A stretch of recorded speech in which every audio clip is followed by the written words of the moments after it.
Hello everyone, welcome back to my YouTube channel Genetics. Today we are starting one of the most important libraries in Python, that is NumPy. Now let me tell you something very clearly. If you want to go into data science, data analytics or AI field, then NumPy is not an optional. It is a must. Okay. So because NumPy is the library that allows you to work with arrays and numerical data efficiently, and it is considered the foundation of all the data science tools in Python. In this video, I am not going to teach you in a confusing or theoretical way. I will teach you step by step in very simple language with clear examples, real-life use cases and proper explanation. In this complete course, we are covering everything from beginner to advanced level. Here what you are going to learn in this video. What is NumPy and why it is used? How to create arrays, array properties and structure, indexing and slicing, array operations, aggregation and statistics, reshaping and transformation, combining and splitting arrays, and finally, NumPy random model. And one more important thing, don't just watch this video like a movie. Pause whenever needed, try to code by yourself, make mistakes and learn actively. Because coding is not something you watch, it's something you practice. Also, if you stay till the end of this video, you will build a strong foundation in NumPy, which will make your journey into data science or AI field much easier. So, if you are ready, let's start your NumPy journey. And if you like this video, then please do like, share and subscribe.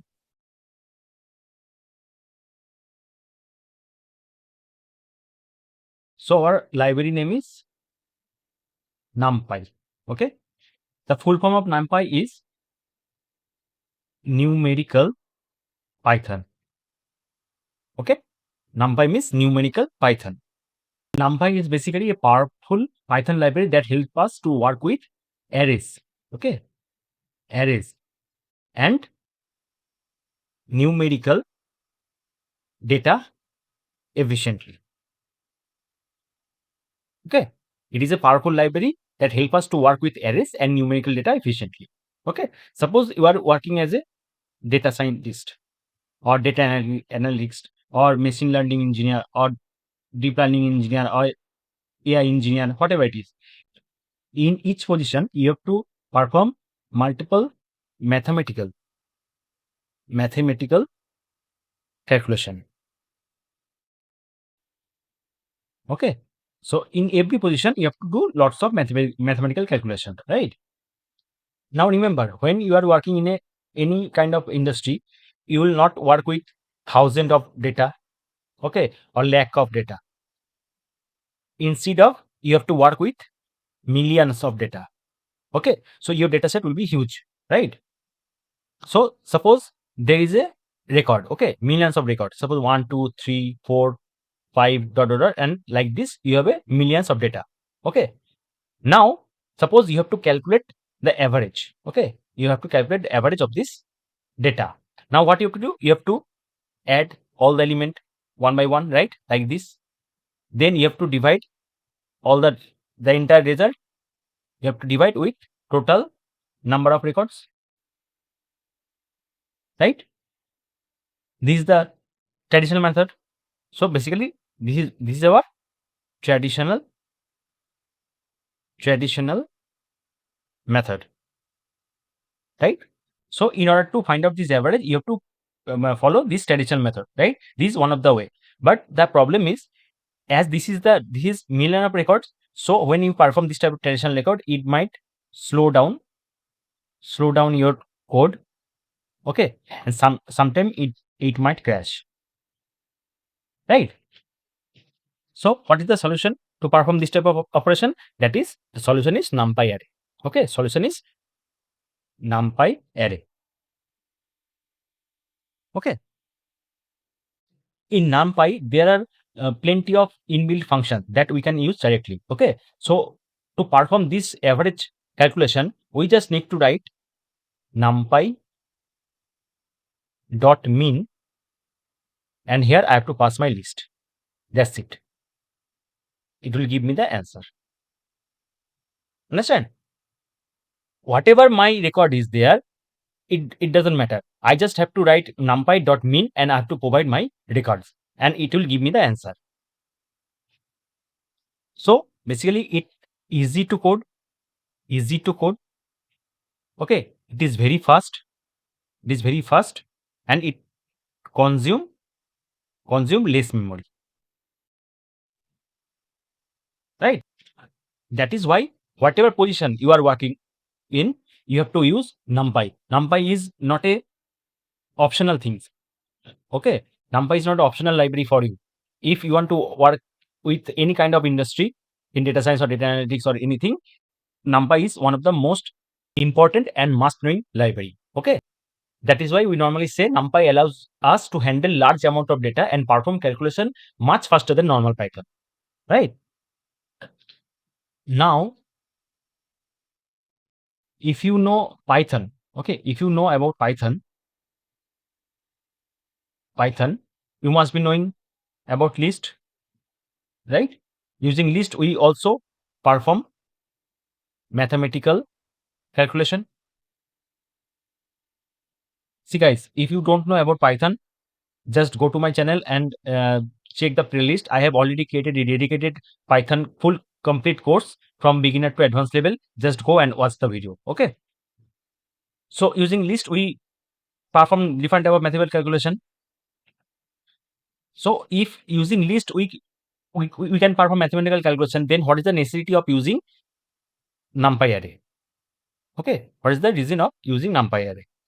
Now see, for example, we have a list, okay, 1, 2, 3, 4, 5 and so on, okay? I'm just taking 5 elements.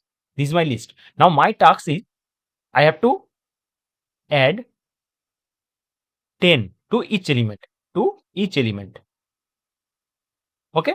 And I have to store the data in a new list, okay? This is my task. Now to perform this calculation, what do you have to do? Now this is my list. I have to initiate one variable and I have to store this list, okay? This is my list. Now I have to write a loop, that is for loop, okay? Now I have to write like this: for I in list, right? Here I can also initiate one new list. This is my blank list where I will append all my answer, okay? Now for I in list, now I have to write new list dot append, right? I plus 10. That means I'm iterating using for loop. I'm iterating all the elements one by one, and for with each element I'm adding 10, okay? And this answer, I'm appending this answer one by one in my new list, okay? This new list, okay? This is my concept. Now if I print new list, then it will give me answer as 11, 12, 13, 14, 15, like this, right? So here I'm using loop, right? Always remember, loop itself is very slow, okay? It slow down our code base, okay? It time consuming, and also it consume much space, that is memory, okay? Always remember. So these are the disadvantage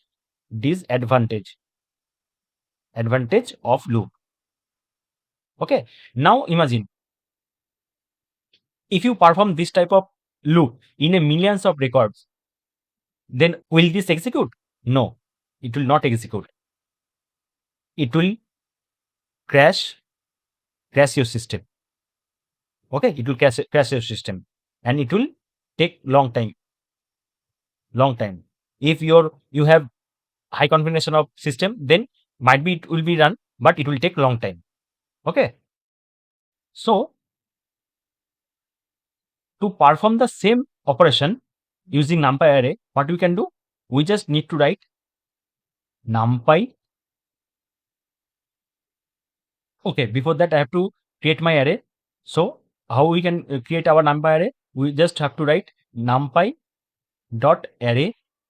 Don't worry, how we can create our array, I'll show you everything in practical. Okay, numpy dot array, and here I have to pass my list 1 2 3 4 5 like this. Okay, now this is my array. Okay, now I have to write array plus 10. This is my new array. Okay, new array. I just need to write array plus 10, and I need to print my new array. That's it. It will give me the answer, same answer. That is 11, 12, 13, 14, 15. Okay. Now see, instead of writing this 3 or 4 line of codes using loop, I just need to write one line of code. Okay. So it is very fast. It is very fast to execute. It taking less memory. Okay. And there is no use of loop. Okay. So automatically my program gets faster. So normally when we use list, okay, then it becomes slower for large data. Okay, they requires loop to calculate, and it is basically not efficient for any kind of mathematical operation. But instead of using this list, when we use numpy array, then the performance is faster. It is very cleaner to code and powerful mathematical. It perform basically powerful mathematical operation. Okay. Also, NumPy array help us to work with multi-dimensional. Okay, multi-dimensional data. Okay, so what is multi-dimensional data? What is two-dimensional data? Three-dimensional data? Everything I'll show you one by one. Okay, don't worry. So basically, that is why NumPy is considered the foundation of data science in Python. Okay, because NumPy allows us to handle large amount of data and perform calculation much faster than normal Python. Right. So this is the basic fundamental of NumPy and the reason why do you need to learn NumPy for our data science field. Okay. Let me create first one folder. Okay. This is my intro chapter. So intro, and I'm creating another file into this folder, basic.py. Okay. Now let's understand how lists work. Okay. Now for example, this is my list. 1, 2, 3, 4, 5, 6. Okay. This is my data that this list is having. Okay. Now, my first task is adding 10 to each element. Okay. Each element. This is my first task. Okay. And my second task is to get average. Okay. This is my two tasks that I need to perform using this list. Okay. So in order to perform this operation, when we are using list, then what we have to do? We have to write our for loop, right? So for I in list. Okay. Now before that, I have to initiate one new list, that is blank list. Okay. This is my blank list. Okay. Where I will append all my data. Okay. Now here I have to write new list dot append, and here I have to write I plus 10. That means using this for loop, I'm iterating all the element one by one, and with each element I'm adding 10. Okay. Now I'm printing new list. Okay. Now if I execute, now see, my list was 1 2 3 4 5 6. Now in each element 10 has been added, so it is become 11 12 13 14 15 16. Okay. And to perform the average, again we have to write another for loop, lst. Now I have to iterate all the element one by one, and I need to add, right? So for that, what we have to do? We have to take another variable, suppose data, and I have to initiate it as 0. Okay. Now initially my data is 0. Now what I have to do? I have to write data plus equal to I. Okay. That means initially my data is 0. Now when one iteration is completed, then first element, that is 1, will be added to this data. In second iteration, our I is 2, then 2 is getting added with the data, and so on. Okay, now this is how we can add all the elements one by one. Okay, now all the element has been added. Now I have to find out my average, right?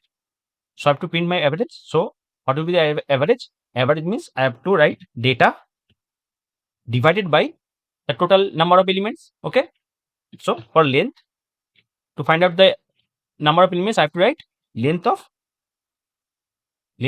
list. Okay, now if I execute that now see 3.5, average is 3.5. Okay, so see, using list we have to write this number of code for each operation, right? For each operation I have to write this number of codes. Now instead of doing that, what we can do, we can use our NumPy array. Okay, to perform this operation easily we can use NumPy array. Now see, whenever you want to use your NumPy, then you have to install this NumPy library. Okay, NumPy is a library, so you have to install this library first. So for that, what you have to do, you have to open your command prompt.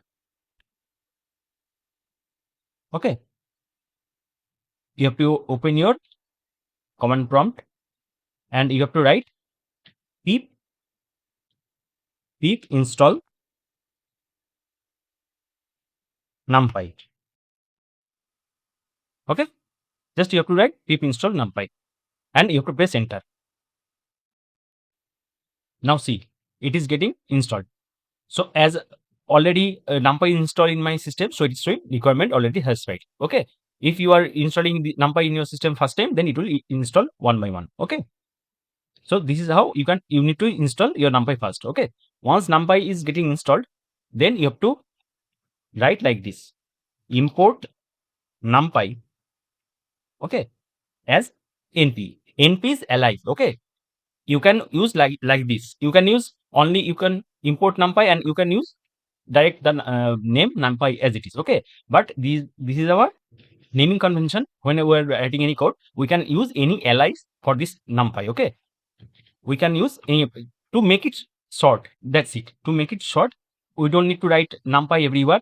Instead of writing NumPy again and again, we can use this allies name. Okay, you can give in any number, any name over here. Okay, you can use abc xy whatever it is, but normally we use np. Okay, as a allies. So that means whenever we need to use this NumPy, we just need to write np. That's it. Okay, so this is how we can write our list. But in NumPy array, we have to write like this: np.array, and within this parenthesis, you have to mention your list. That's it. Okay, this is how you can write list. Just within this square bracket, you have to write your elements. And to in case of NumPy array, you have to create your array first. Okay, and to create your array, you have to create your array, you have to write np.array, and you have to provide a parenthesis, and within this parenthesis, you have to provide this list of elements. Okay, now I can give a name as array. Okay, right? This is my list and this is my array. Okay, now I have to perform this operation on this array. Okay, so first one is adding 10 and second one is average, right? Now see how easy it is.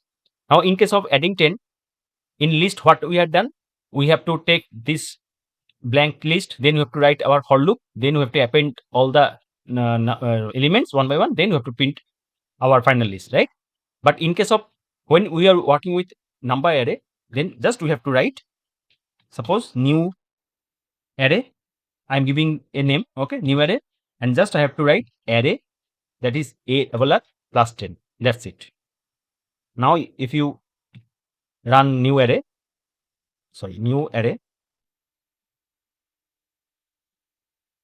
now see, it is giving me the output. Okay, same output whatever I am getting over here. Okay, using list, whatever we have done using for loop, we just perform the same operation using a NumPy array within a single line of code. Okay, single line of code. This is the advantage of using NumPy array. Now again, in order to find out the average, here we have done all these things. we have to take data equal to 0, then we have to run our for loop, and we have to add all the element one by one, then we have to print the data divided by the length of the element. Okay, but in case of NumPy array, what we have to do? There is an inbuilt function in NumPy, okay, that is min. Then we have to write just np.min, and within this we have to pass my array. That's it. That's it. Now I am putting it in a variable new array 2. Okay, now that's it. Now if I print new array 2, then see it is giving me the same answer, 3.5. How easy is it, right? In order to get our average, we have to write this much of code, right? But using our inbuilt function that is present in our NumPy, that is min, we just perform our entire average operation in a single line of code. Okay, so this is the main advantage of using NumPy array over list. Okay, so whenever we working in a large data set, then in order to perform any kind of mathematical operation, we have to use this NumPy. Okay, in order to perform mathematical operation in large data set, we have to use NumPy library. Okay, next we have dimension. Okay, dimension in NumPy. What is dimension? This dimension is basically number of axes. Okay, number of axes, that means direction. That is also called direction. So number of axes that is needed to access our data. Okay, so there are different type of dimension of array in NumPy. One is OD, that is 0 dimension. Okay, one is 1D, that is 1 dimensional. Okay, 2D is second dimensional. Okay, 2 dimensional, and 3D. Okay, so in that is OD, not OD, this is 0D. Okay, 0D is basically, it is a scalar value. Okay, for example 10 this is a scalar value. Okay, we can write 20, 30, all are scalar value. So okay, so these are our 0D. Okay, 0 dimensional array. The first 1 dimensional array is basically our list. Whatever list we have, all the list is called 1 dimensional. Suppose 10, 20, 30, 40. So whenever we write any kind of list, that is basically 1 dimensional array. Okay, 2 dimensional array, that is basically table. Okay, that is basically table. When we write like this 1, 2, okay, 3, 4. So this become 2 dimensional. That means row and column. Okay, row and column, that is 2 dimensional. And 3 dimensional is basically cube. Okay, you think like a cube or tensor. Okay, so like this, you have to write like this 1, 2, 3, 4, comma 5, 6, okay, 7, 8, like this. Okay, there will be another square bracket. Okay, these are 3D, where basically we define shape, row and column. Okay, in 2D we have to define only row and column. In 3D we have to define shape, row and column. Okay, so 0 dimensional is scalar value, 1 dimensional is list. Okay, just list. 2 dimensional is basically table, that is okay, this row and column. Okay, this is 2 by 2. Okay, 2 row 2 column. This we have 2 list, that means 2 row. Okay, 2 row, and we have 2 element in each list, so we have 2 columns. Okay, and 3D is basically, 3D is stacking 2D tables. Okay, stacking multiple 2D tables. Okay, so basically 3D. Now this is one of our 2D. Okay, and this is another 2D array. Okay, this is my layer 1. Okay, and this is my layer 2. So each layer is shape. So here we have 2 layer. So my shape is 2. Okay, and in each layer we have 2 list. That means our row is 2, right? And in each list we have 2 element. That means our column is 2. So this is our 3D array which has 2 shape, 2 row and 2 column. Okay, so this is how we can create any type of dimensional array using any number of shapes, row, column, whatever it is. Okay, based on your requirement. Okay, so I'm creating new folder. Okay, dimension. Okay, here I'm creating one file 1d.py. Okay, now in order to create our zero dimensional, sorry, this would be 0. Okay, 0 dimensional. So in order to create our 0 dimensional array, we have to import our NumPy, right? So we have to write import NumPy as np. Now suppose a equal to np.array. In order to create our array, we have to write np.array, right? And here we have to pass any scalar value. Okay, any scalar value. Then if I write print a, now see it is giving me as a scalar value 10. Okay, this is my 0 dimensional array. Okay, now if you pass 20, then also it will give me output as 20, and this is also a 0 dimensional array. Okay, fine. Now this is 1D. This get 1D. Okay, 1 dimensional array. So again I have to import our NumPy as np. Okay, so again a equal to np.array, and here we have to pass our list. Okay, 1, 2, 3, 4, 5. Okay, these is our list. This is one of our list. So whenever we pass any kind of list inside our using our np.array, then this become our 1D array. Okay, now if I print, now see 1, 2, 3, 4, 5, this or 1D. Okay, 1D array.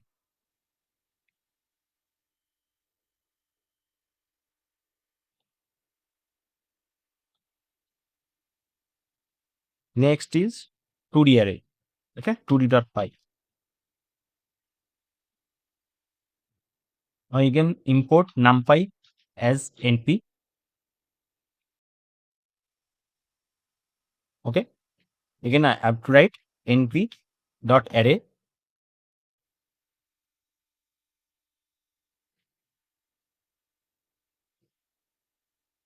Here we have to pass our table. Okay, row and column 1, 2, 3. Okay, 5, 4, 5, 6. Okay, now if I print a, now see 1, 2, 3, 4, 5, 6. That means this is our 2D. This is one list and this is another list. That means this is our 2-dimensional array where we have mentioned row and column. Okay, we have 2 rows. This is one row and this is another row, and we have 3 column. Okay, that means here we have 2 lists. That means 2 rows, and in each list having 3 elements. That means our column is 3. Okay, so this is how you can create any number of row as a column. Okay, so this is 2, 3. Okay, 2 row 3 column. Now if I write like this, then it becomes 2 row 2 column, 2 row 2 column, right? Now if I write like this 9, 10. Okay, now and if I execute this, now see 1, 2, 4, 5 and 6. That means we have 3 rows and 2 columns. Okay, so this become 3, 2. Okay, 3 rows 2 column. So this is how you can create any number of rows or column 2D dimensional array. Okay, Now next is 3D. Okay, 3D. Import NumPy as entry a equal to np dot array.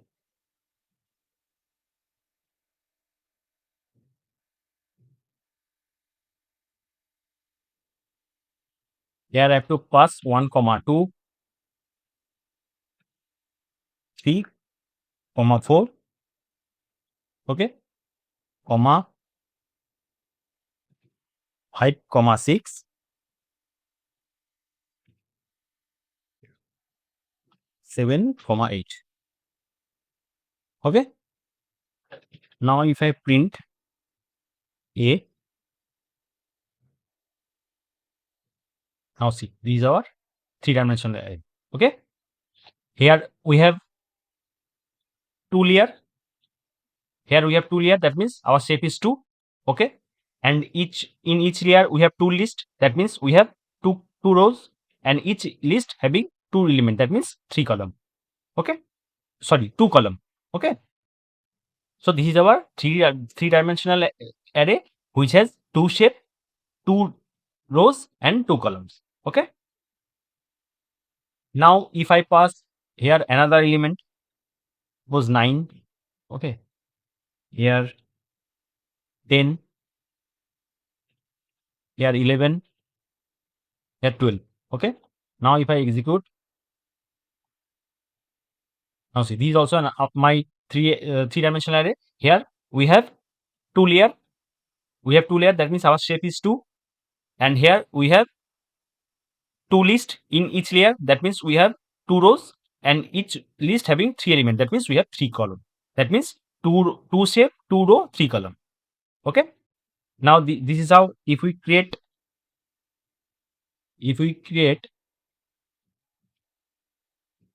another layer. Okay, this is my another layer. Suppose 15, 16, 20, 17, 18, 19. Okay. Now see, these are another 3 layer array. Okay. Here we have 3 layer, right? These are my 3 layer. This is 1 layer. This is 2 layer. This is 3 layer. So our shape is 3, right? And in each layer we have 2 lists. That means our row is 2. Okay, our row is 2. And see, these in each layer we have 2 row, and in each layer we have 3 column. Okay, because we have 3 element in each list.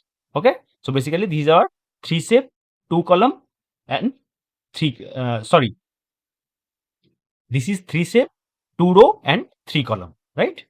So this is how you can create your 3-dimensional array using any number of shapes, row, column. Okay.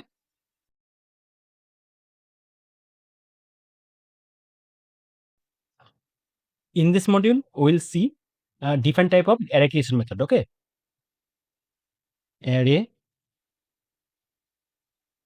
creation method.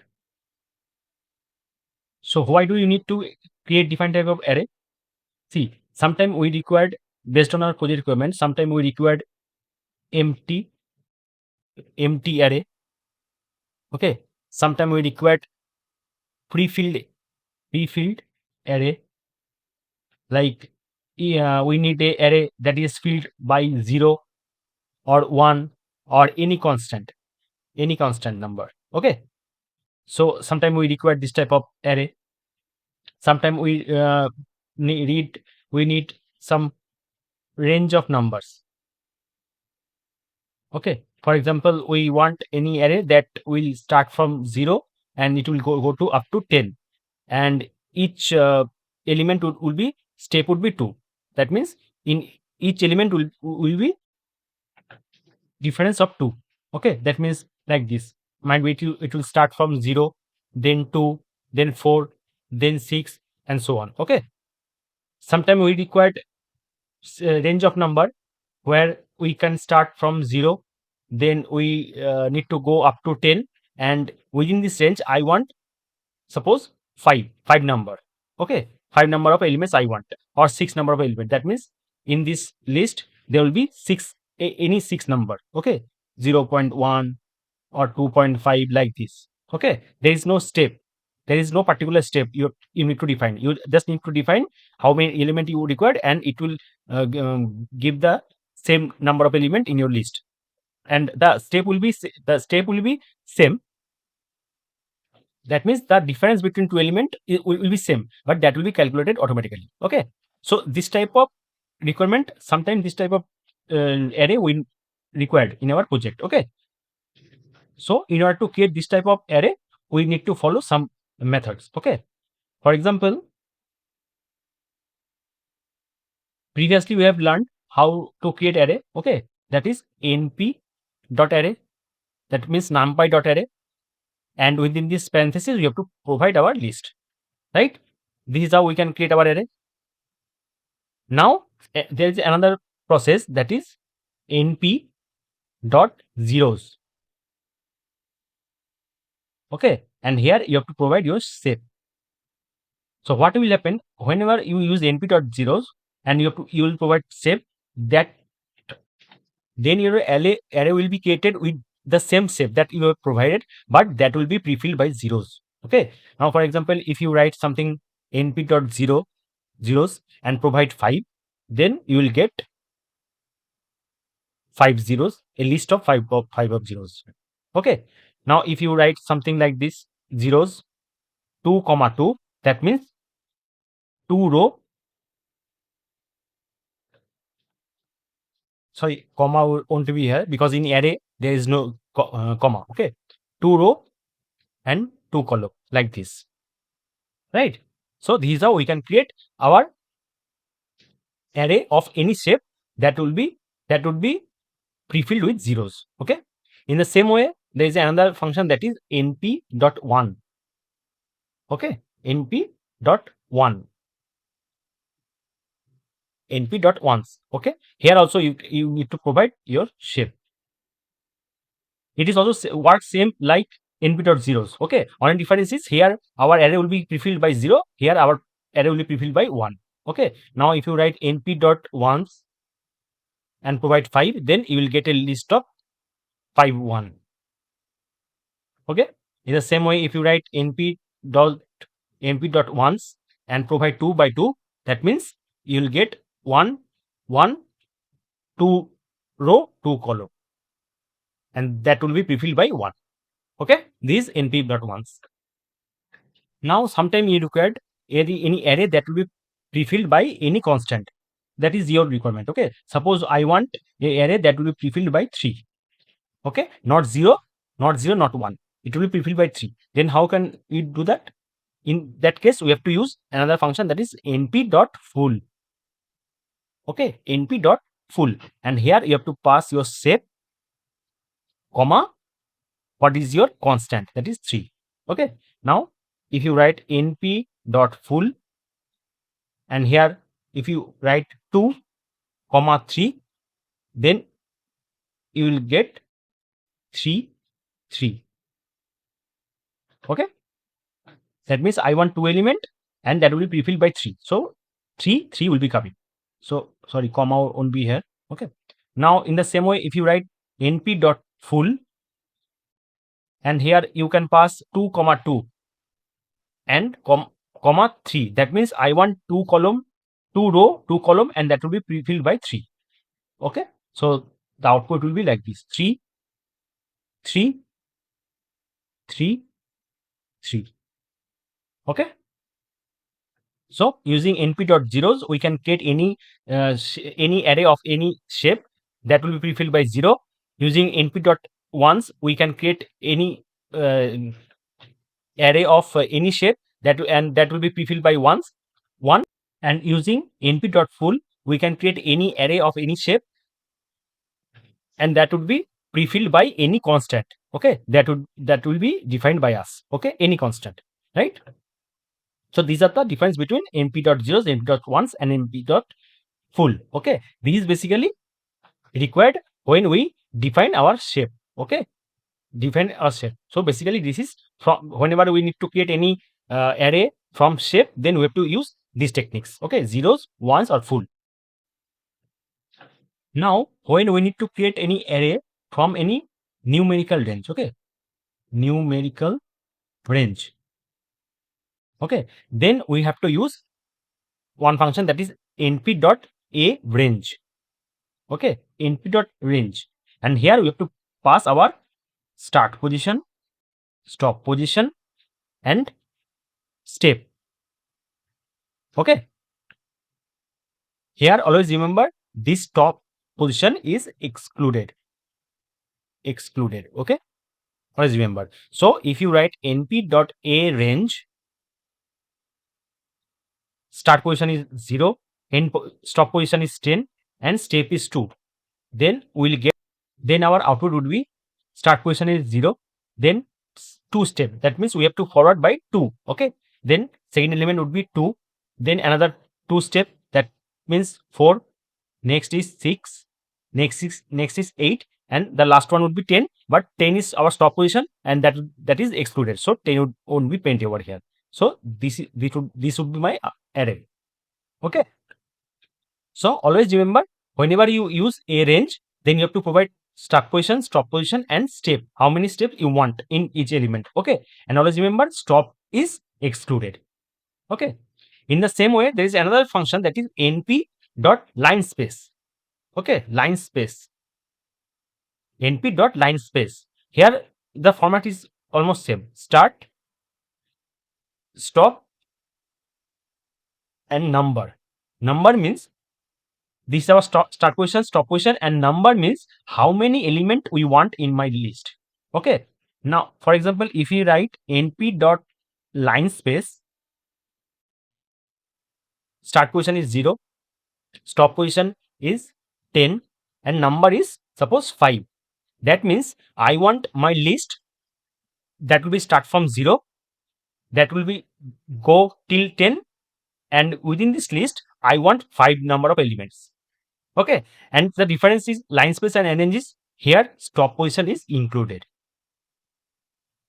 okay. In arrange stop position is excluded, but in line space stop position is included, and in arrange we have to provide steps, and in line space we have to provide number, how many elements I want, okay. Now here automatically one array will be created where element would be 5, okay, element will be 5, suppose this 0.1. Now you might be thinking how the step 6 counted, okay. Now let me tell you.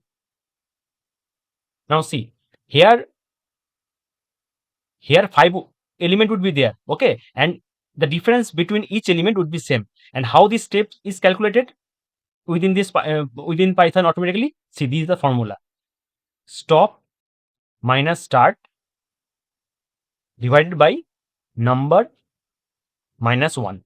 That means our stop position is 10 minus start position is 0, number is 5 minus 1, that means 10 by 4, that means the answer is 2.5, okay. That means our answer will be like this, 0, that will start from 0, then 2.5, sorry, comma won't be here, 0, 2.5, next is 5, another 2.5, then another 2.5, that is 7.5, and finally 10. Now see, our start point is 0, our end point is 10, because 10 is stop point is included, so 10 gets included, and here if you count there is 5 element, 1, 2, 3, 4, 5, and all the difference between all the elements are same, that is 2.5.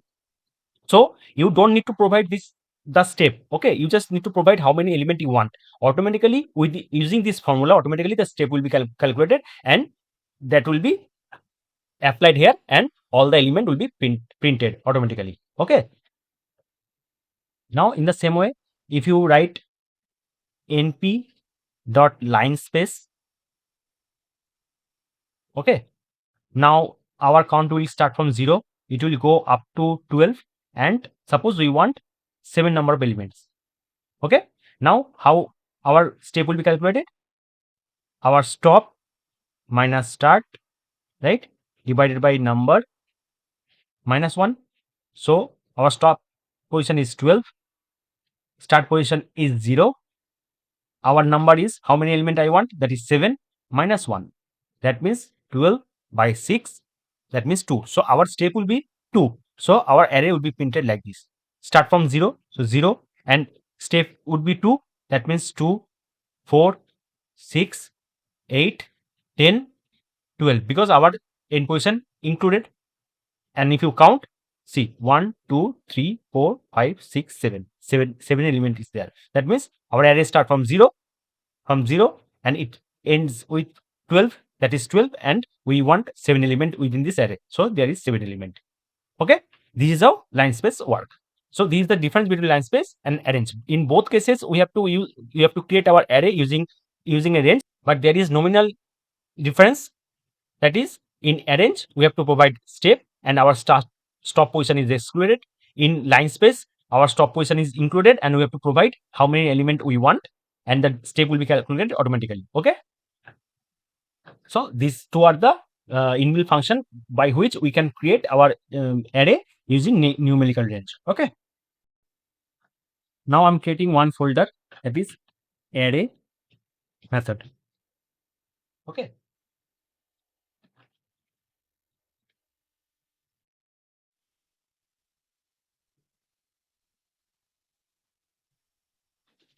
now here I can write 0.py. Okay, so import NumPy as np. Now we have to write our array creation. Okay, now np dot zeros. Now we want to create our arrays that is be pre-filled with zeros. Okay, now I'm creating just 1D. Okay, this one dimensional. Okay, one dimensional. So if I write 5, now see. Okay, I need to write print. Now see, all 0 is coming, only 5 0 is there. 1 2 3 4 5. Okay, 5 0 is there. So this is basically one dimensional. Okay, let me write 1D array. Okay, 1D array of 1D array with pre-filled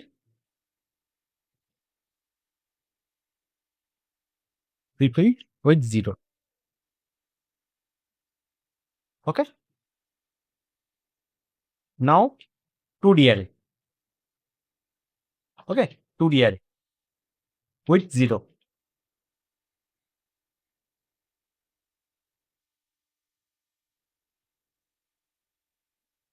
B equal to np dot zeros. Okay, now here, as this is 2-dimensional array, so we have to provide our shape like 2, 3, suppose. Okay, now we want 2 rows and 3 columns. Okay, now if we execute,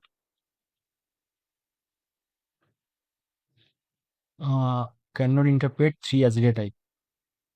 Okay, I have to provide another parenthesis.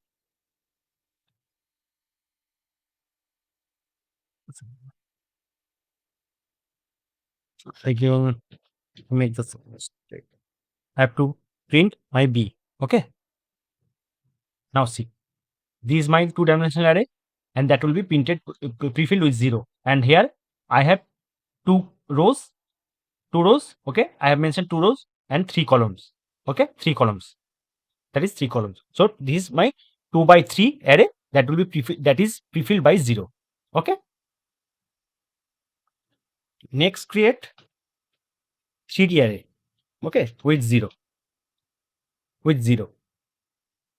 Now C equal to np dot array. Sorry, np dot zeros,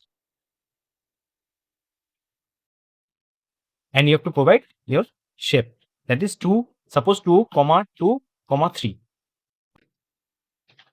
and print my C. Now see, this is my 3D.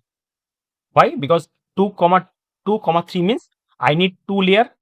Okay, I need 2 layer, that is, this is my 1 layer, this is my 2 layer, second layer. Okay, I want second 2 means I want 2 rows. I want 2 rows in each layer. See, this is my first layer, here only 2 row is there, and this is my second layer, here also my 2 row is there, right? and this 3 means 3 column. In each layer I need 3 column. Now see, this is my first layer. Here I have 2 rows and 3 columns. This is my second layer. Here also I am having 2 rows and 3 columns. Okay, this is the same. First one is layer, second one is row, third one is column. Okay, this is my 3-dimensional array. So this is how you can create any type of array, that is 1D, 2D or 3D. Okay, any kind of array of any shape, and that will be prefilled with zeros. Okay, in the same manner you can create your 1D, 2D or 3D arrays that will be prefilled with ones. Okay, instead of 0 you can create with ones. Okay, now 1D array with 1. Okay, now here also you can define like this: D equal to np dot ones, and here you have to provide your shape. Suppose first one is 5,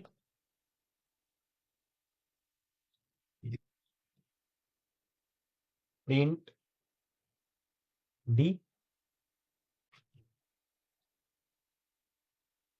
Now see, 5, 1 is there. Okay, now in the same way I can create my 2D array with 1. So suppose E equal to np dot ones, and here I need to provide suppose 3, 3 row, 3 columns. Okay, now print E. Now see, this is my 2D array. There is 3 column, 3 row is there, 1, 2, 3, and 3 column is there. Okay, this is my 2-dimensional array with prefilled with ones. Okay, and another is 3D array with 1. F equal to np dot ones, and here I can provide 2, 3, 2. Okay, that means I need 2 layer, 3 rows and 2 columns. Okay, now if I execute, okay, let me print.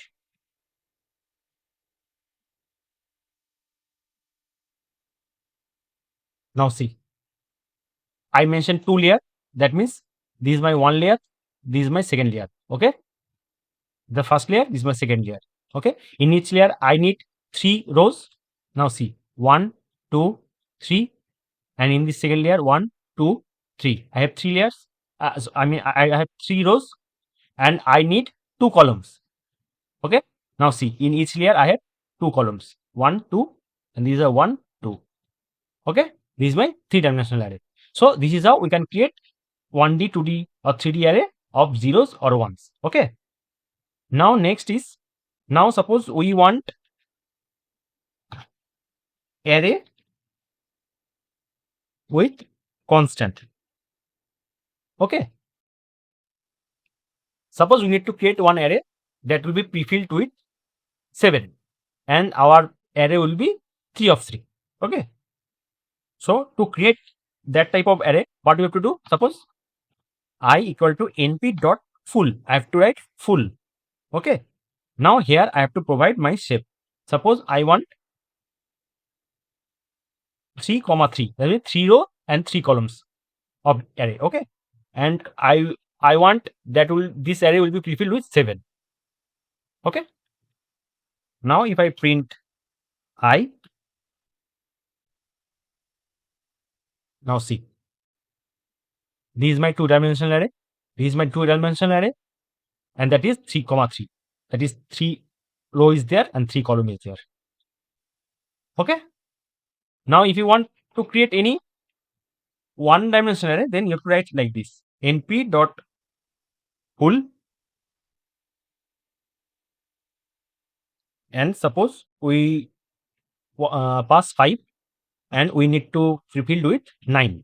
Okay, that means we need to prefill with 9, and our element would be 5 element would be there, and that would be our 1D array. Okay,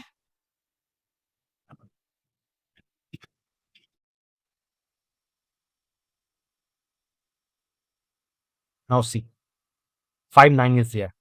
Okay, 5 element is there, and that is filled with 9.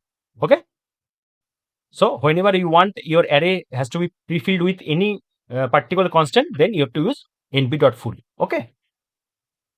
So these are the array using shape. Okay, array is using shape. Now we need to create array with range. Okay, with range. Now in order to do that, we have to use np.arange and np.linespace. Okay, so let's see one by one. Now suppose x equal to np.arange. Okay, now here we have to provide first one is your start position, suppose 0, our end position suppose 10, and our step is 2. Okay, now if I write print x, now see, this is my array that is starting from 0 and end is 10, but in case of arrange, our stop position is excluded, so 10 won't be print over here, and step is 2. That means our starting position 0, then 2, 4, 6, 8, and 10 is excluded. Okay, in the same way, if for example we want any array starting from 3 and ending with 15, and our step is 4, suppose 4. Okay, now if I execute, now see, starting is 3, step is 4, that means 3 plus 4, 7, plus 4 is 11, and plus 4 is 15. Now 15 is my ending point and that is excluded, so 15 is won't be print over here. So our output is 3, 7, 11. Okay, so these are using any kind of range you can create any array. Okay, next is line space. In case of line space, I have to write in the same syntax. Okay, suppose np dot line space. Okay, here I have to provide our start position, that is suppose 0, end position is 10, and our number is 5. That means we want our array should be starting from 0 and that will be ended with 10, and here 10 is this top position is included. Just remember, in case of arrange, our end position is excluded, and line space, our end position is included. Okay, so in this array, I want my array should be starting from 0 and that will be end with 10, and within this array I want 5 elements. Okay, I want 5 elements. Now if I print y, now see 0, 2.5, 5, 7.5, 10. Why? Because if you calculate the step that I have already shown you in theory, that start position minus stop position minus start position divided by number minus 1, that means 10 minus 0, that means 10, divided by 5 minus 1, that is 4. So 10 divided by 4 is 2.5. So the step would be 2.5. So the difference between each element is 2.5. So first one is 0, then 2.5 means 2.5, then another 2.5, step is 2.5. So next is 5, then another 2.5, that is 7.5, and next is 2.5, another 2.5 is, that means 10. Okay, these are our step gets calculated. So in this way, if you write something, I want 1, 2, 20, and here I want 11 number, 11 of element. Our array should be starting from 1, that will be ended with 0, and our array should be having 11 number of element. Okay, now if I execute, now see, this is my array. There is 1, 2.9, 4.8, 6.7, 8.6. Okay, so you can calculate the step using the same formula, and if you see, all the difference between each element is same. Okay, so this is how line space work. So these are the difference between arrange and line space. So basically arrange and line space we use to create our array whenever we want to create any array between any range. Okay, using any range, that time we use arrange and line space. Okay, there is another function that is np.I. Okay, np.I basically use, suppose we want any same number of rows and same number of columns array, but all the diagonal value is 1. Okay, suppose we want 2 by 2, any array of 2 by 2, that means our array will be created 2 by 2, but our diagonal element would be 1. If you want any 3 of 3 array, then 3 of 3 array will be created, but our diagonal element would be 1. Okay, now I show you in practical. Suppose z equal to np dot I. Now I want 3 of 3 element, I mean array 3 of 3. Now if I mention 3, that means our array will be created of 3 column and 3 rows. Okay, and all the diagonal elements would be 1.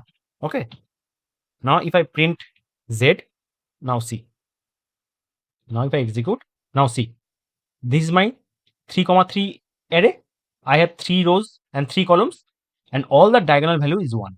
Now see 1 1 and this is the 1, all the diagonal value is 1. Now if I pass 2, then see 2 comma 2 array is created. That means I have 2 rows and 2 columns. Okay, but all the diagonal value is 1. Okay, so whenever we need to create any kind of array that is having same number of rows and columns, but all the diagonal value is 1, that time we need to use np.I. Okay, np.I. Now if you provide 5, now see, I have 5 of 5 array and all the diagonal value is 1. So this is my array which is having 5 rows and 5 columns, and all the diagonal value is 1. Okay, so this is how np.I works.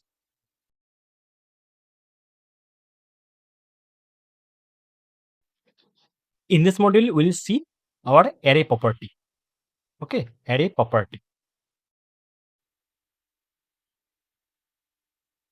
So suppose we have a array np.array, and this is my array. Okay, and if we print array.shape, okay, then it will give me the answer as 3. Okay, like this. So basically this is my 1D array, and how many elements is present in this dimension, that's basically find out using this shape array shape function. Okay, so in the same way, if you write np.array, okay, and if you write any kind of 2D array, okay, suppose 1 comma 2 3 comma 4, okay, this is my 2D array, suppose array 2. Now if I print array2 dot shape, okay, then our output would be like this, 2 comma 2, because in this 2D 2-dimensional array I have 2 rows and 2 columns. Okay, so this will be printed as 2 comma 2. So this shape, okay, using shape we can find out how many elements is there in the dimension, in any dimension. Okay, next one is ndim. Okay, dot ndim, basically ndim tells us how many dimension, that means axis, is there, okay, in any array. Suppose now here if I write print array dot ndim, then our output will be 1, because this is my 1-dimensional array. Okay, so our output will be 1. Now this is my 2-dimensional array. Now here if I write print array2 dot ndim, then my output will be 2, because this is my 2-dimensional array. Okay, so using ndim we can find what is the how many dimension is there in my array. Okay, is that 1D, 2D or 3D? Okay, so to find out that we need to use ndim. Okay, now next is size. Basically size gives us the total number of elements in any array. Okay, now for example if I write print array dot size, then it will give me the answer as 3, because 3 element is there. Okay, and here if I write print array2 dot size, then it will give me the answer as 4. Okay, now to find out the formula, always remember the formula is row into column. This for 2-dimensional array, and depth, okay, in case of 3-dimensional array. Now here I have 3 elements, here I have to multiply row and column, because this is my 2-dimensional. So 2 row is there, 2 column is there, that means 2 into 2, that is 4. So my size is 4. If it is 3 dimension, then you have to multiply row into column into depth. Okay. And the fourth one is D type. Okay, D type. Basically, using D type, we can find out what type of element is there in my array. Okay. Now, for example,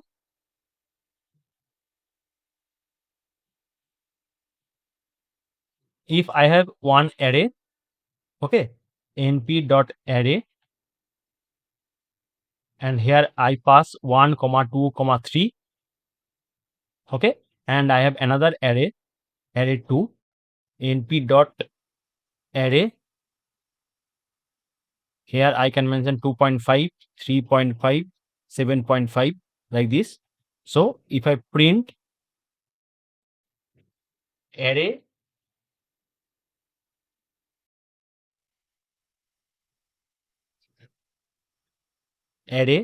dot D type, that means data type, okay, then it will give me the answer as integer in 64. Okay, because all the element in this array is integer. Okay, and here if I write print array2 dot D type, okay, that means data type, then it will give me the answer as float 64, because all the elements in this array is floating value. Okay, 2.5, 3.5, 10.5, all are floating value. So it will give me the answer as float 64. So using D type, we can find out the data type of the element which is stored in my array. Okay. There is another function, that is dot item size. Okay, dot item size. Basically, dot item size is used. It basically gives the size of each element in bytes. Okay, size of elements in bytes. Okay. Now, if I write array np dot array, and here I can create one list 1, 2, 3, and here I provide D type. Okay, D type equal to np dot integer 32. Okay, now always remember, if I provide integer 32, then my byte is 4, and if I write integer 64, my bytes would be 8. Okay, so now if I write print array dot item size, then what would be my output? Here I have mentioned np dot int 32. So int 32 is 4. So my output will be 4. Okay. So basically this is 4 byte. Okay. In the same way, there is another function, that is n bytes. Okay. N bytes. Dot n bytes. Okay. So basically using dot n bytes, basically it provides the total memory used by array. Okay, total memory used by array. So to find out the total memory used by array, we need to use n bytes. So if I write array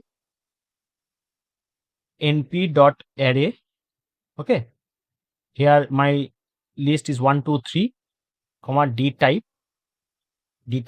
np dot in 32, and if I write print array dot n bytes, then my output formula is, always remember, element number of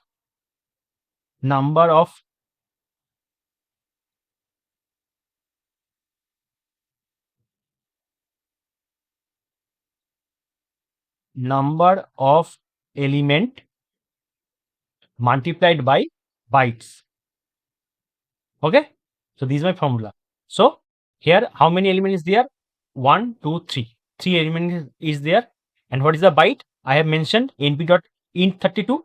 The int 32 is 4. I have already told you int 32 is 4 byte and int 64 is 8 byte. Okay, so I have provided int 32, so it is 4. So our output is be 12. Okay, This is how n bytes calculates. How many elements is there multiplied by the bytes. Okay, whatever I mentioned over here. So here I have 3 element 1, 2, 3, and my I have mentioned in 32. So my bytes is 4. So my output is 12. Okay. So this is how we can find out the total memory used by this array. So I'm creating one folder, that is array property. Okay. Suppose property.py. Now let me first get one dimensional array. Okay. Then I'll create 2D array, and then I'll create 3D array. Okay. And I will see all the example in each array. Okay. Now let me create one array, that is a equal to nt.array. Okay, before that I have to import my NumPy, right? Import NumPy as np.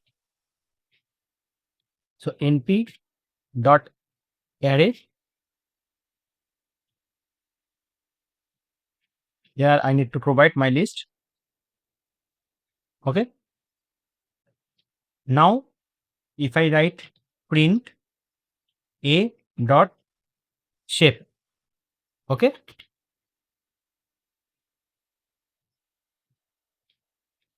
I can write array shape is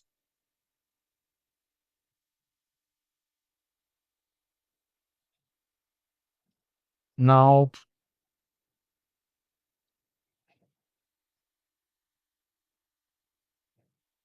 array dimension. Okay. In a dot ndim. Now let's find out the size. Array size a dot size, right?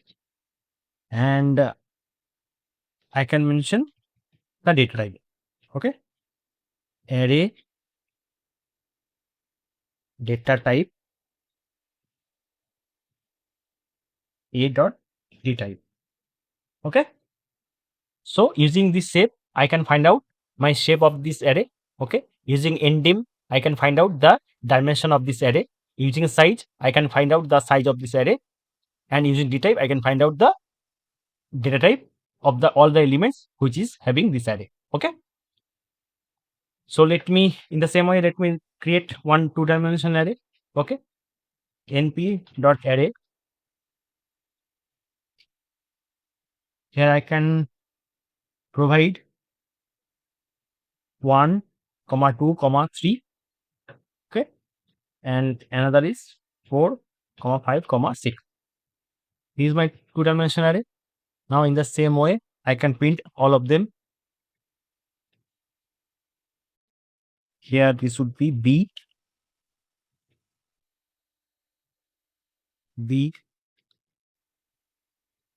dot size and b dot data type. Okay. Now let me create another array of 3D array. Okay. np dot array.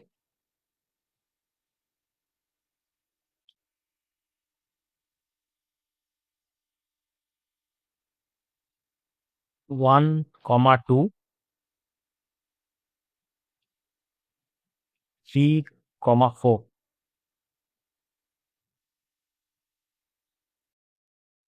5, 6,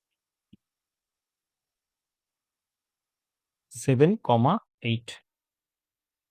Okay. This is my 3-dimensional array. Now let me print all of them. Okay. This will be C C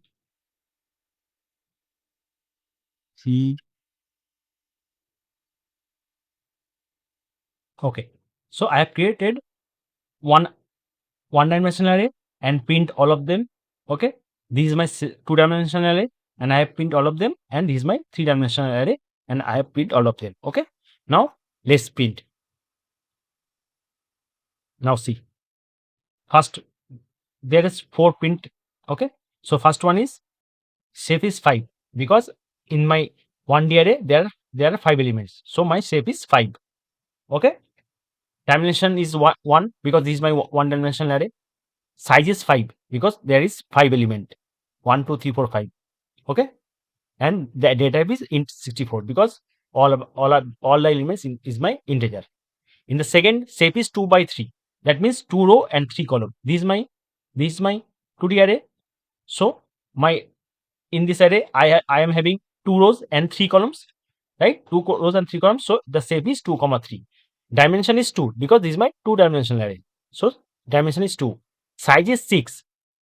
So size is 6 means row into column. To find out the size, you have to calculate row into column. So row into column means 3, 2 into 3, that means 6. So my size is 6. Okay, and data type is integer 64 because all the element is integer. Now this is my 3D array. Okay, this is my 3D array. In case of 3D array, my shape is 2 comma 2 comma 2 means I have 2 layer. See, this is my 2 layer. First 2 is layer, so I have 2 layer, 1 layer and 2 layer. The second one is row. I have 2 row. In each layer I have 2 row, and the third one is 2, that is column, and each layer I have 2 column. So this is my 2 comma 2 comma 2, that means 2 layer, 2 rows and 2 columns. Okay, dimension is 3 because this is my 3D array, so dimension is 3. Array is 8, array size is 8. That means what is the formula? Row into column into depth. So my row is 2, column is 2 and depth is 2. So 2 into 2 into 2, that means 8. Okay, and data type is integer 64. All the elements is integer, so it is integer 64. Okay, so this is how we can find out shape, dimension, size, data type from any kind of array. Okay, now if I show all of them are integer data type. Okay, now if I create another array, that is np.array. Okay, suppose 1.5, 3.5, 7.5. Okay, now if I print d dot d type. Okay, now see, now here my d type is float 64 because all the element is my floating value. Okay, that is why it is showing float 64. All three arrays is having integer, so it is showing int 64, and this array is having floating value, so it is showing float 64. Okay, now next is item size. Okay, item size. Now for example, I'm creating one array, np.array.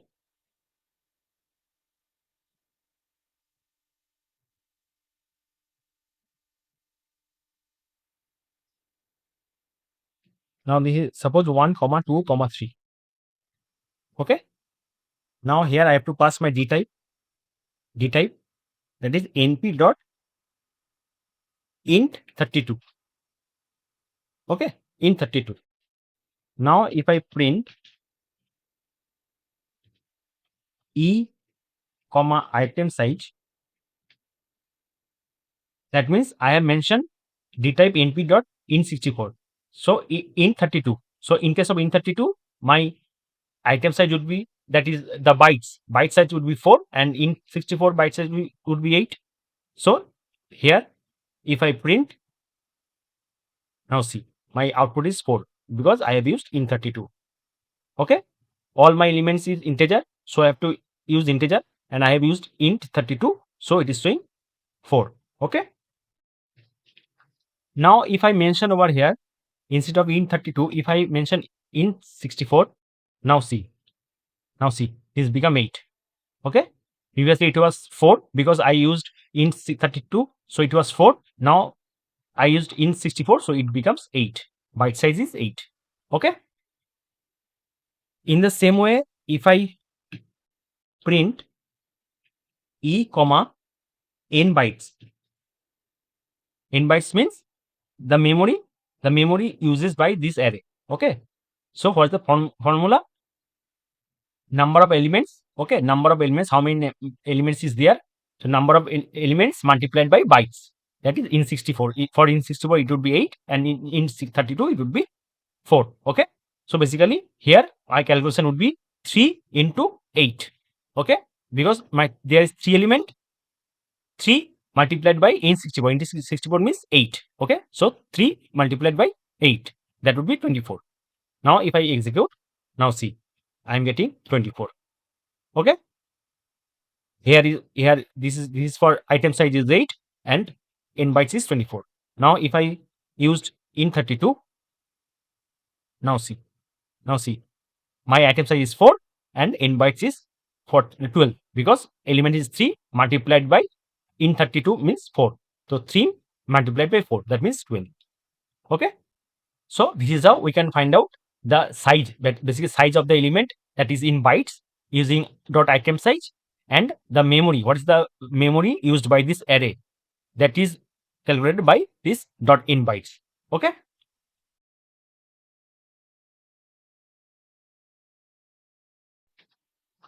so in this module we'll see indexing and slicing. Okay, so indexing is basically, if you know list, okay, 1 2 3 4 5, this is my Python list. So each element is having its own index. Okay, each element is having its own index, that means position value. So it is always starts from 0. Okay, so the index value of this 1 is 0. Index position of this element, that is 2, is 1. This is 2, this is 3, this is 4. Okay, so these are the index position of the element in a list. In the same way, it is also having negative indexing. This is called positive indexing, and we have also negative indexing, that is starting from right to left. Okay, so this is my -1. This is the index position of this 5 is -1. The negative indexing position of 4 is -2, -3, -4, -5, and so on. Okay, this is my negative indexing. Okay, in the same way, when we consider any np.array, when we consider any kind of array, 1 2 3 4 5, in the same way this array is also having its own index position, that is 0 1 2 3 4. Okay, this index position. In the same way, it is also having negative indexing position, that is -1 -2 -3 -4 -5. Okay, so this is my index position. So using this index position, what we do, we normally find out the element of the particular position. Okay, of the any particular position. So for example, this is my array. Okay, suppose this is my array. Now if I want to find out the index position of the value of this index position, okay, that is 2. I need to find out the value of this position. My answer would be 2. Then what we can do, we can write array, okay, print array, and here I can pass my index position. So I need to find out the value of this position. So the index position of this value is 1, right? So I have to provide 1. Now this will give me the answer as 2, because my index position of 1, the value is 2. Now for example, I have to find out the value of the index position is 4. Okay, the value of the index position is 4. So in that case, I have to write array, and I have to provide my index position, that is 4. Okay, and the answer will be 5, because my 5 is the value of this index position, that is 4. Okay, in the same way, if I write array -1, that means -1 means negative indexing, and that is counted from right to left. So -1 is 5. So my output will be 5. Now if I write print array of -3, 3. That means index position of 3. So I have to count like this: minus 1, this is minus 1, this is minus 2, minus 3. So my output will be 3. Okay, the value of this position is 3. So this is how we can find out any value by its index position. Okay, so we can use this slicing, indexing in 1D array, 2D array, 3D array, everywhere. Okay, in the same way slicing works. Okay, slicing, the difference is using indexing we can find a single element. Okay, but using slicing we can find out a range of elements. Okay, using indexing we can find out the single element from its index position, and using slicing we can find out the range of element using its index position. Okay, so the formula is you have to provide array. Okay, here you have to provide your start position, here you have to provide stop position. Okay, and here you have to provide step. Okay, so always remember this start position is excluded. Okay, so if you write something like this, array equal to np dot array, and here I provide suppose 10, 20, 30, 40, 50. Okay, so my index position is 0, 1, 2, 3, 4, right? Now if I write print array, okay, here I can provide my start position is 1 and my end position is 4. Okay, then it will give me the answer as start position 1 means 20, right?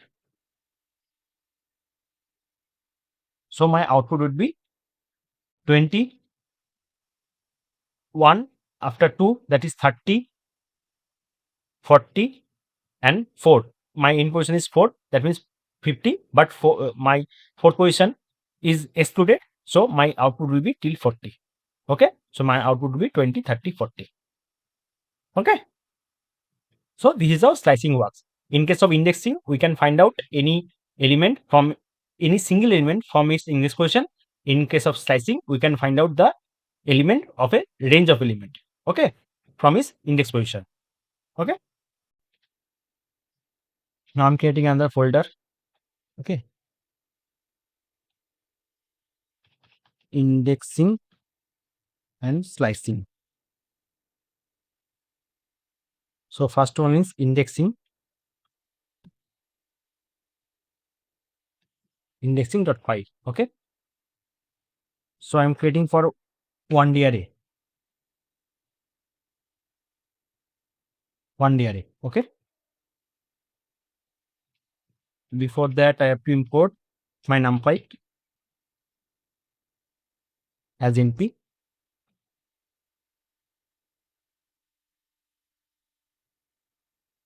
A equal to np dot array, and here I am passing my list. Okay, 30, 40. Okay, now if I print a and index position of 0. Okay, this is my list. So 10 is index position of 10 is 0, 1, 2, 3. Okay, so if I write index position of 0 and execute, now see 10 is coming because the index position of 10 is 0. Okay, in the same way if I print a of 2, okay, that means I want to print the value of second index position. So what is the second index position? This is 0, this is 1, this is 2. Okay, so 30 should be printed. Now see 30 is getting printed. Okay, in the same way we can use our negative indexing as well. Okay, now if I write a minus 1 means we have to count from right to left. So this is minus 1, this is minus 2, this is minus 3, this is minus 4. Okay, so a minus 1 means 40. Now see 40 is coming. Now if I write print a of -3, then -1, -2, -3, -4. So -3 is 20. So if I execute, now see 20 is coming out. Okay. So this is my positive and negative indexing in 1D array. Okay. Now let's move to the 2D array.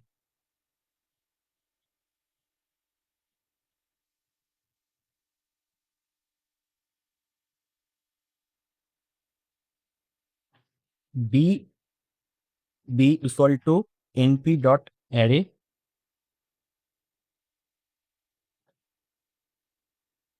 Here I am providing 1, 2, 3.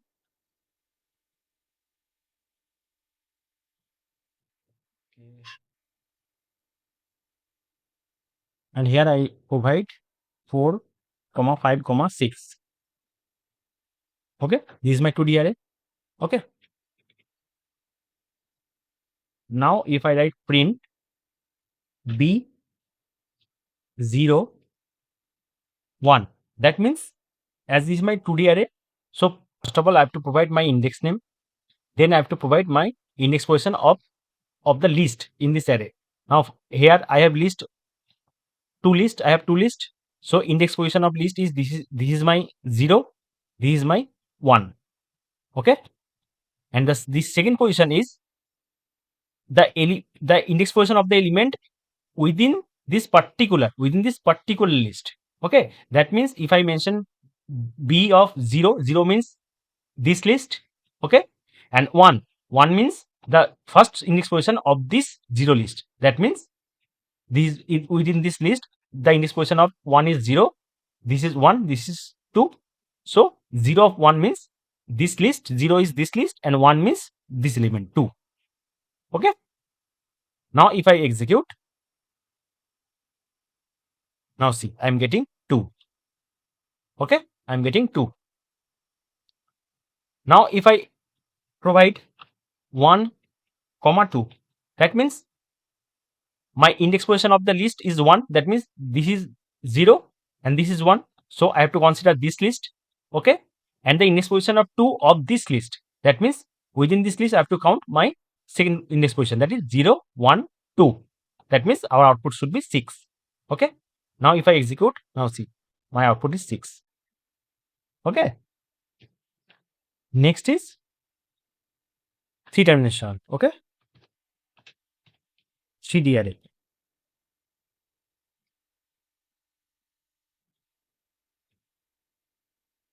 C equal to np dot array. Here I am providing my list 1, 2, 3, 4, and here I need to pass 5, 6, 7, 8. Okay, this is my 3D array.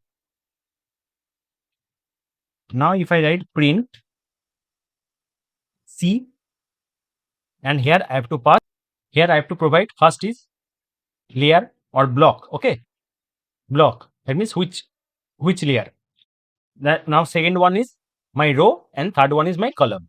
Okay, that means if I provide 0, now 0 means first layer, that means this is my first layer, this is my second layer, so this is 0, this is 1, so 0 means I need to consider this layer. Okay, fine.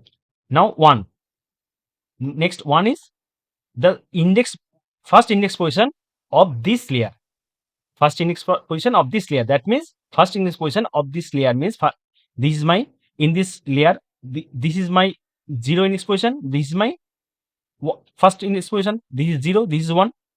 Okay, 3, 4 is my 1 index position, so I have to consider this list 3, 4. Okay, now this is my another one means the first index position of this list. Okay, index position, first index position of this list only, so 0 means this layer.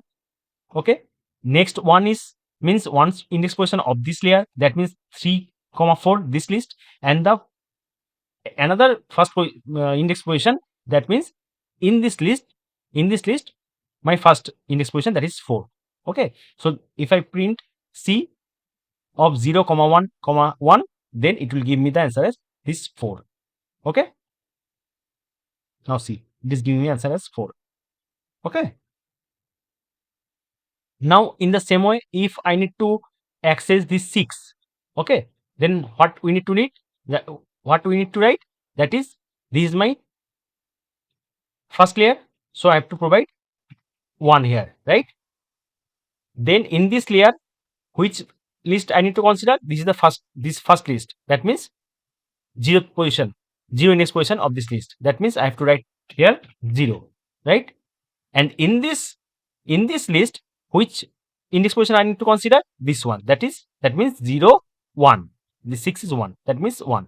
Okay, so if I consider C 1, 0, 1, then it should be giving me the answer as 6. Okay, now see, it is giving me answer as 6. Okay, you understand? So this is how we can find out any element of any index position from 1D array, 2D array, or 3D array using indexing. Okay, now next is slicing. Okay, slicing. This is my indexing.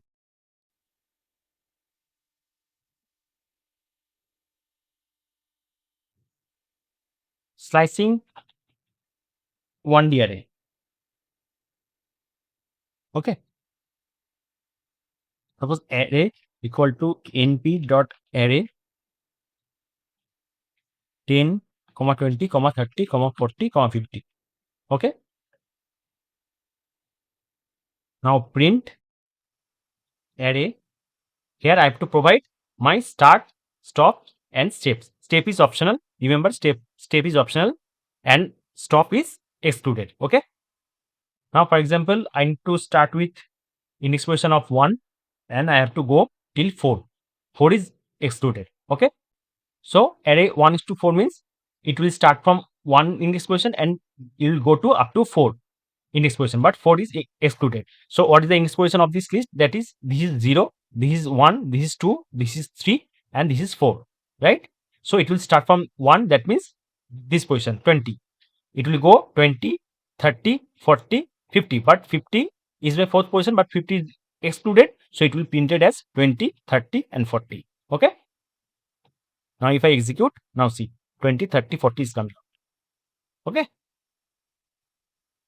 now for example, I have to print from very beginning. Okay, from the very beginning up to 3 position, third index position. Okay, then how we can write this?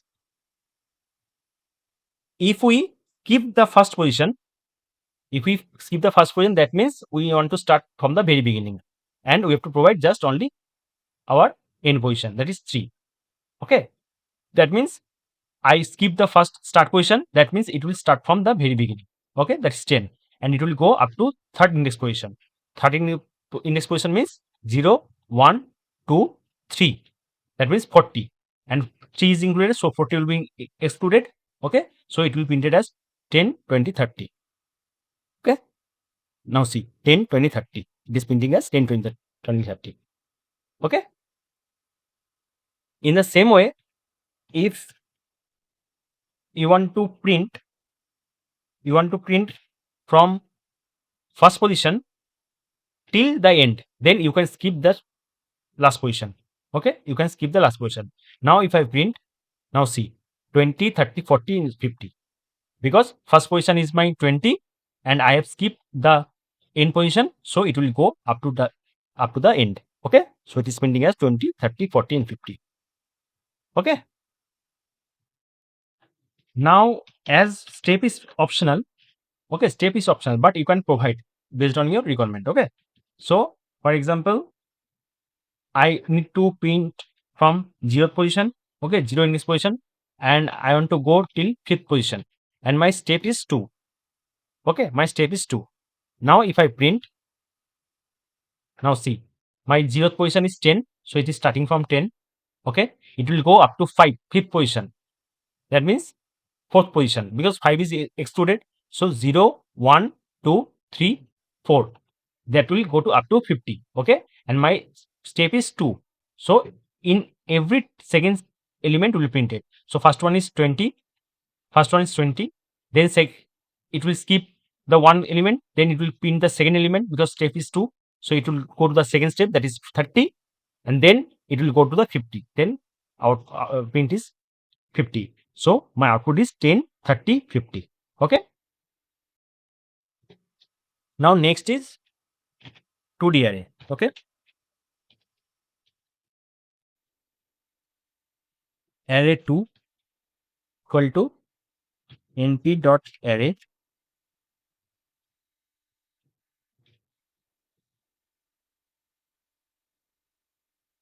1, 2, 3,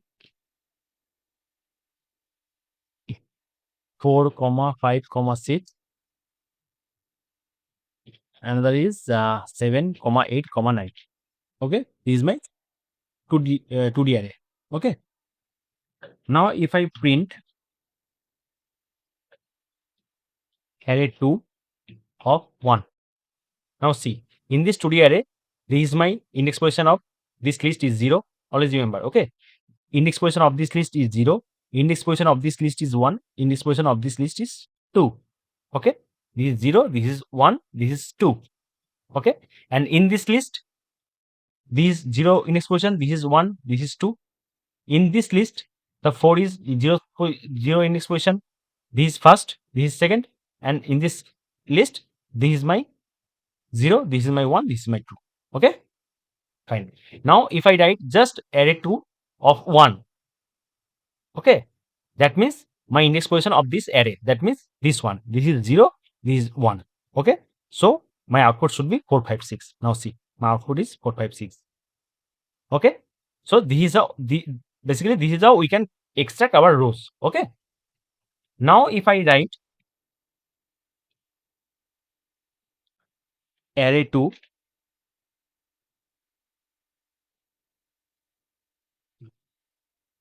colon comma 1, that means colon means all the rows. Okay, all the rows. This is row comma column. Okay, so if I mention colon comma, that means colon means all. Okay, so colon comma means all the rows, and within all the rows I want to extract the first position of column. Okay, that means all from all the row, the first position of the column is 2 in this list. In this row, first position of column is 5, and in this row, first position column is 8. So our output should be 258. Now see, output is 258. Okay. Now, if I suppose array 2, suppose we want to extract the row from 0th position to second index position. Okay. And column is from first position to third index position. Okay, my row is 0 index position to 2 index position, and for column first position to third index position. Okay, so try to find out what would be my answer. Now see, for row 0 to 2, that means 0 to 1, because 2 is excluded, so 0 and 1. So our row is, this is my 0, this is my 0, and this is my 1. So I have to consider this 2 row, right? Okay.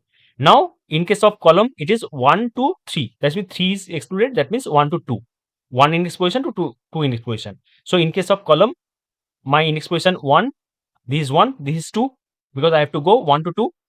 And in this row also, my column would be 1 and 2. Okay. So, I have to consider these 2 row because I have mentioned 0, 2, and I have to consider these 2 columns because I have mentioned 1 is to 3. So my output should be 2, 3, 5, 6. Okay. Now if I execute, now see, my output is 2, 3, 5, 6. Okay.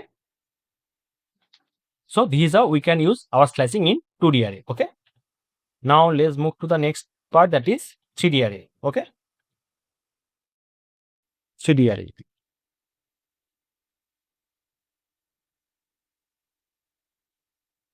Array 3 equal to np dot array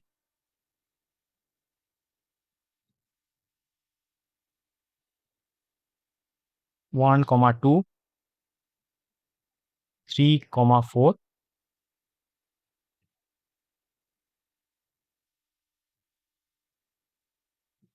5, 6, 7, 8. Okay, so this is my 3D array. Okay, now always remember, in case of 3D array, we have to provide three things, that is layer, row, and column. Okay, here in 2D array, we have to provide only row and column. In case of 3D array, we have to provide layer, row, and column. Okay, and always remember, this is my first layer, this is my second layer.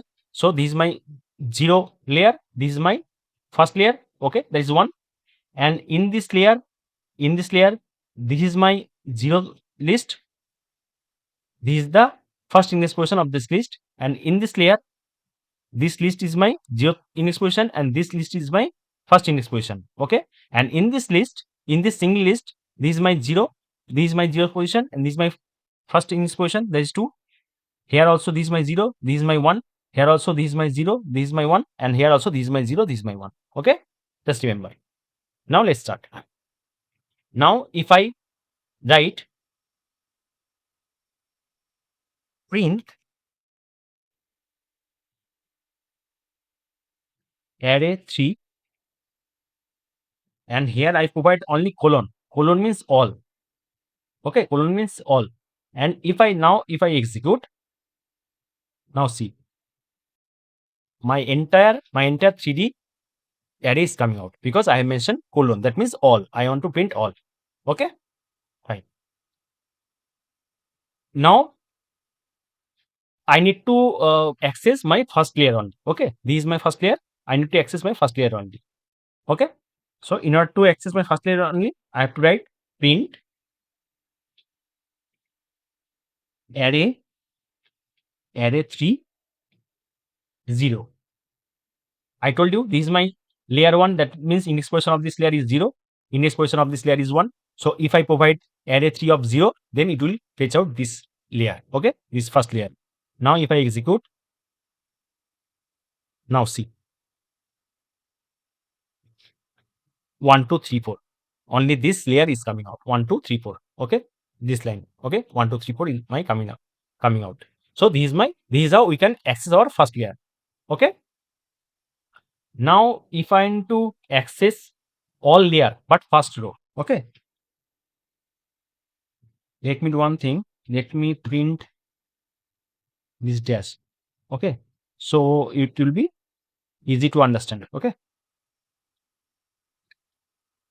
now if I print array 3, here I provide colon, that means all layer. Okay, 0, that means my 0 index position of row, and colon, that means all colon.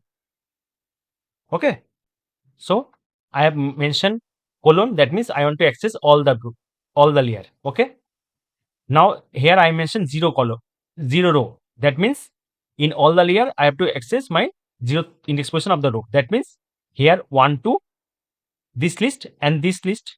Okay, this row and this row, and I am to access next. I have provided column, that means I need to access all the columns. That means from this list I need to access 1, 2, and from this list I will get 5 and 6.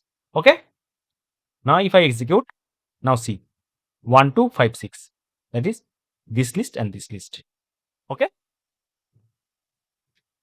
in the same way, if I want to access my second row, okay, then I provide just 1, that means all layer, only second row and all column. Okay, now if I execute, now see, it is giving me 3, 4, 7, 8. That means this list and this list. Okay, now if I want to get all layer, all rows but first column, okay, then what we can do, we can mention all rows, that means colon, all layers, that means columns, all rows, that means also another column, and my first column, that means 0. Okay, that means this is my all layer, all row, and first index position of first column. Okay, first column, that means from all layer I have to consider all the row, okay, all the row, and from all the row I have to consider my first column. That means from this list I have to access this 1. From this list I will get 3. From this list I will get 5 because these were 0 index position of column, okay, and from this list 7. So I will get 1 3 5 7, okay. Now if I execute, now see, I'm getting 1 3 5 7, okay. Now suppose I want to access a particular any element, okay, particular any element. For example, I want to access this 6, okay. Then how can we write? We can write print array 3, okay. Now try to understand this 6 element. What is the position of the layer? What is the position? What is the position of this layer? That is 1, right? So I have to provide the layer is 1, okay, fine. Now what is the row? In which row it is present? This is 0, this is 1. So in which row it is present? That is 0th index position. So I have to write 0 as its row, okay. Now I have to provide comma, and what is the column in this list? What is the column? Because this is my second element, so the column index position of this 5 is 0 and this is 1, right? So in this case I have to provide 1. That means first layer 1 index layer, okay. This is the 0 layer, this is the 1 layer. So in 1 index position of layer, this is the 0 index position of row and the first index position of column. That means this 6, okay. Now if I execute, now see, I'm getting output as 6, okay. This is how we can access a particular element from a 3D array, okay. So guys, I hope you understand how we can use slicing and indexing in different type of arrays, that is 1D, 2D or 3D array, in order to access the element from the array, okay. There are some few another advanced concept, let me tell you, okay. One is Boolean indexing, okay. Boolean indexing is basically it select data using condition. You have to select your data using condition and it will always give answer as true or false, okay. So using Boolean indexing is you have to find out your data using a condition and your answer will be coming out as true or false, okay. So I'm creating my array, okay. I'm creating one dimensional array, np dot array 10 20 30 and 40, okay. Now I have to put a condition, okay. I have mentioned one variable that is con, okay. Now here I have to provide my condition. I need to check my array element is greater than 20, okay. So I have to check among this element whether my element is greater than 20 or not. Those element is greater than 20, that will be printed as true, and those element are less than 20, that will be printed as false, okay. This is my condition. So now if I print con and execute, now see, false false true true. See, 10 is less than 20, so it is false. 20 is not greater than 20, that means it is false. 30 is greater than 20, that is why it is true, and 40 is greater than 20, that is why it is true, okay. So false false true true, right. So now if you want to see what are the elements that follows my condition, what are the element that follows my condition, that actually satisfy my condition. Now if you want to check, then you can check like this.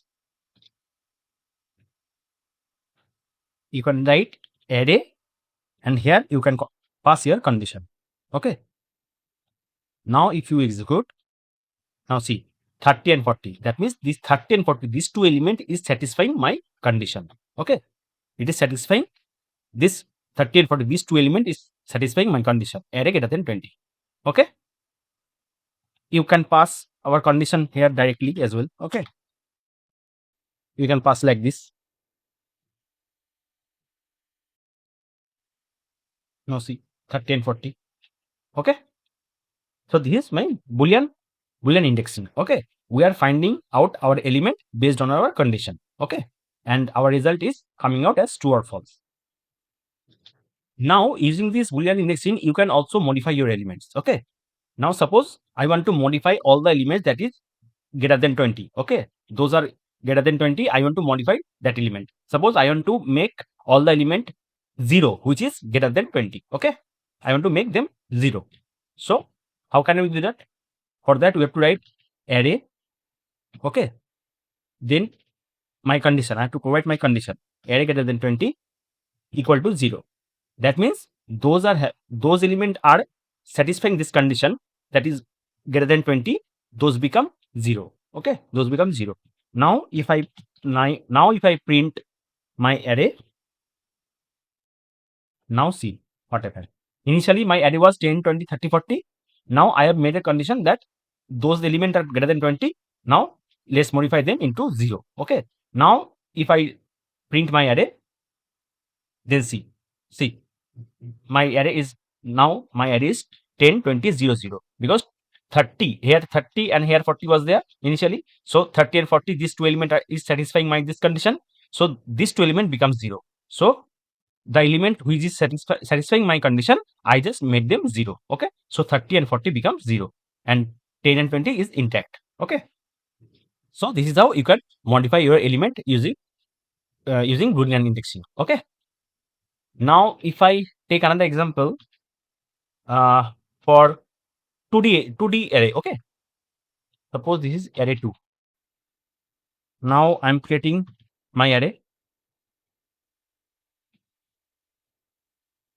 Suppose this is 1, 7 and 9,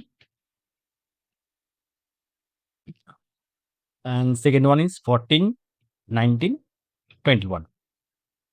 Okay, now I want to print those element. Okay, those are greater than 10. Okay, now I have to put my condition. So I have to write array 2, and within this square bracket I have to provide my condition. My condition is my array 2 has to be greater than 10. Okay, so that means all the elements that is greater than 10, that will be printed. Okay, now if I execute, now see 14, 19, 21, 14, 19, 21. 179, this is less than 20, 10, so it is not get printed. As 14, 19, 21 is greater than 10, so it is giving me answer this one. Okay, 14, 19, 21.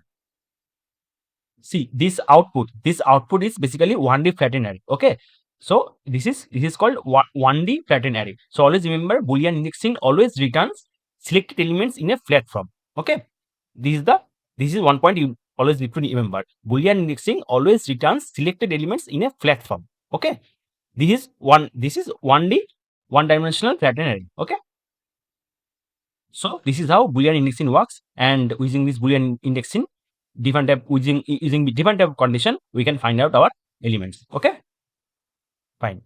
Now next one very important concept, that is advanced concept, that is view versus copy. Okay, view versus copy. So basically view means same data but reference is different. Okay, same data but reference is different. So we have seen slicing. Okay, previously we have seen slicing. So slicing is one type of view. Okay, in view what happens? In view, original data, whenever if you update any elements in view, then original data gets replaced.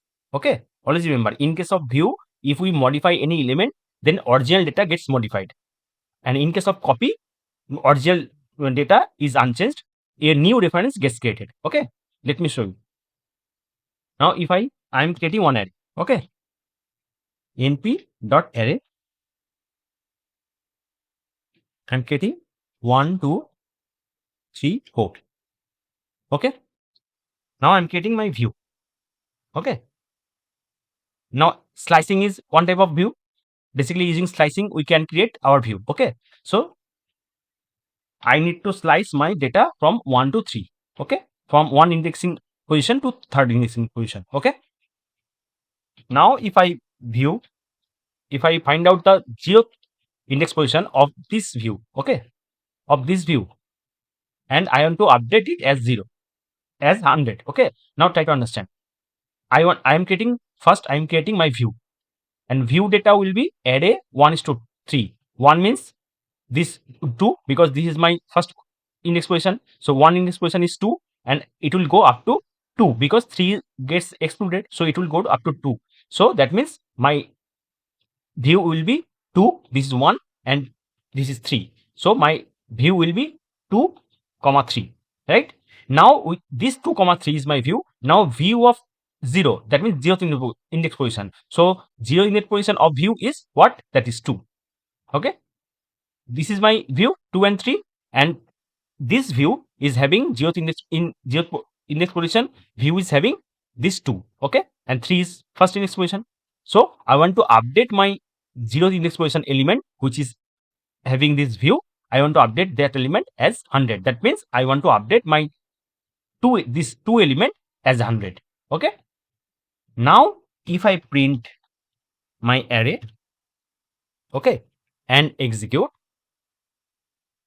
now see, my array was 1 2 3 4, now it's become 1, it is 1, and 2 becomes 100. Okay, because I'm updating my view of 0, that means this 2 element, so 2 element gets updated as 100, and 3 4 and 1 is unchanged. Okay, that means using slicing I have created a view, and this whenever I update any element in this view, the original data gets replaced. Okay, original data gets replaced. So this is called view. Okay, that means same data but different reference. Okay, this is called view. And in case of copy, suppose I am creating another array.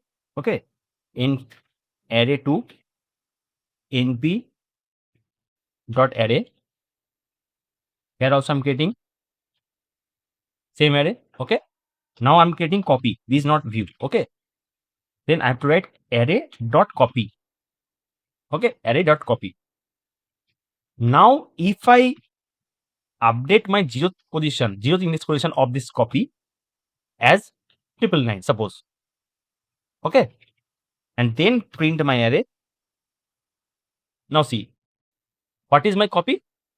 I'm copy array dot copy. That means I'm creating a complete separate array of my original array. Okay, and the 0th position of that copy array, I'm updating that element as 999. Okay, so I'm updating the element in copy, not array. Okay, not array. Now if I print array2, now see, the array2 is still 1 2 3 4. Okay, so whenever I'm creating any copy from my existing, sorry, it will be array2.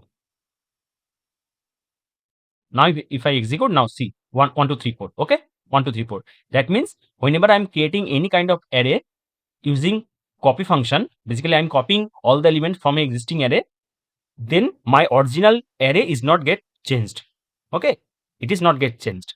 In case of copy, it is completely creating separate array, so my original data not get changed. And now if I print my copy and execute, now see the 0th position of my copy, because this is the copy is my, this is my copy, so copy becomes 1 2 3 4. Copy array is also 1 2 3 4, so 1 2 3 4 in this array, what is the 0th position? That means 1. Okay, now I'm updating my 0th position of this copy as 999, so 1 gets replaced. Okay, so 999 2 3 4. That means my original data is unchanged, and I am creating a separate copy of my existing array, and then I'm updating my element in my copy array. Okay, so these are difference between view and copy. In view, original data gets updated, and in case of copy, original data gets unchanged. Okay, and one new reference gets created, one new copy it gets created in copy. Okay,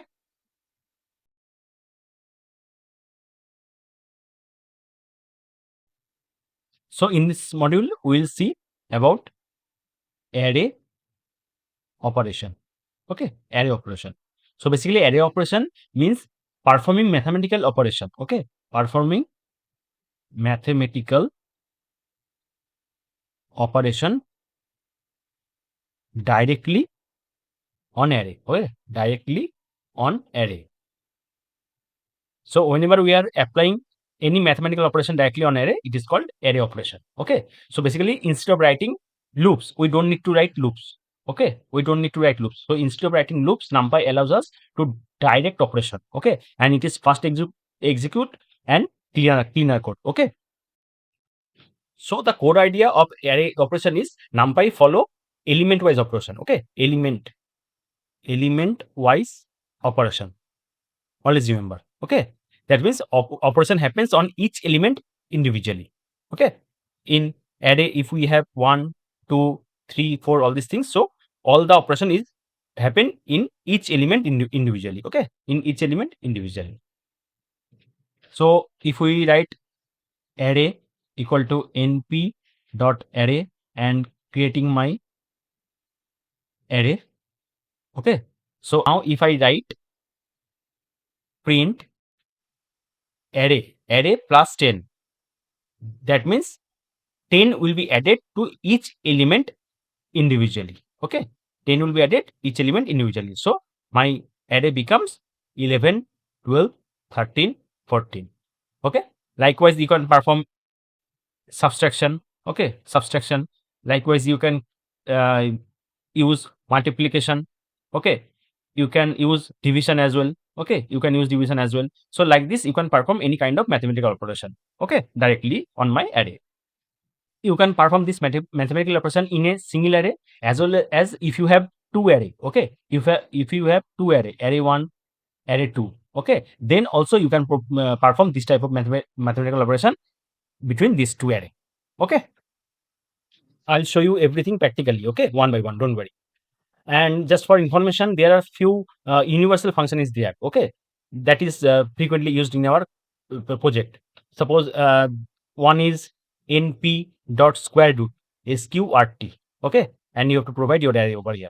So these frequently used square root in order to find out the square root of our array. In order to find out the exponential, you have to write np dot exp and you have to provide your array.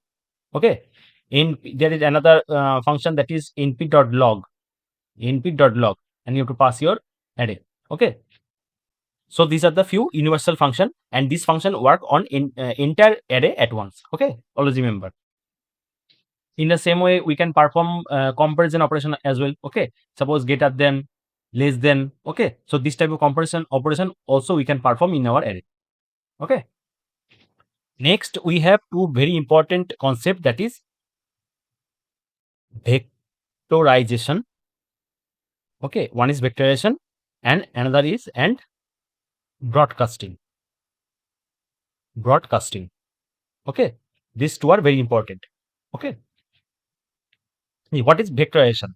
See, in my previous module I have already shown you, if I need to perform, suppose I have my list. Okay, suppose, or I have a array. Okay, suppose I have an array np.array. Here I'm passing 1 2 3 4. Okay, this is my array. Now my requirement is I have to multiply each element by 2. Okay, I have to multiply each element by 2. Then what we can do, we can write a loop. For that I can take a blank list and I can write for I in array. Okay, and I can append my result dot append I into 2, and then I can print my result. That means using for loop I am iterating all the element one by one, and then each element I am multiplied each element with 2, and I'm storing all the result in my blank list, and finally I'm printing my result. So it will give me answer as 2 4 6 8. Okay, so my answer will be like this. So this is using loop, right? So this is slow way. So this is called without vectorization. Okay, this is my traditional way, that is called without vectorization. Now with vectorization, what we can do, we can define our array. Okay, np.array 1 2 3, 4. Okay, this is my array. And instead of taking blank list, then instead of writing this enter for loop, what we can do? We can just write result equal to array multiplied by 2. That's it. Okay, and we can print my result. So these also give me the same answer as 2, 2, 4, 6, 8. Okay, this is called vectorization. Okay, this is the first. So here we have used loops, but here we are implementing everything directly. Okay, so performing operation on entire array at once instead of writing or using loops is called vectorization. Okay, so we don't need to write any kind of loops. It is very fast to execute and the operation perform on entire array at once. Okay, so this is called vectorization. So whenever you perform any kind of mathematical operation directly, it might be multiplication, addition, subtraction, division, whatever it is, instead of writing loops or anything else, whenever you can perform this type of mathematical operation directly on your array, that is called vectorization. Okay, now next is broadcasting. Broadcasting is basically performing any kind of operation on array with different shape. Okay, with different shape. Whenever you perform any kind of operation on array of different shape, that is called broadcasting. Okay, now for example, suppose this is my array. Okay, np.array 10, 20, 30. Okay, now if I print array plus 5, okay, then it will give me answer as 15, 25, 35. Okay, so this is called broadcasting. We are performing our operation array directly on different type of shapes. Here I'm performing this operation in 1D. Okay, I can perform this type of operation in 2D array as well. Okay, but the condition is, always remember, the condition is broadcasting always happens if my dimension is equal. All the dimension is equal shape. Okay, all the dimension is having equal shape. And number 2 is one of them is 1. Okay, so either condition has to be fulfilled, then only broadcasting will happen. Okay, for example, suppose we are getting one 2D array. Okay, np.array 1, 2, 1, 2, 3, 4, 5, 6. This is my 2D array. Okay, now I have another array, that is 1D array. Okay, 1, suppose 10, 20, 30.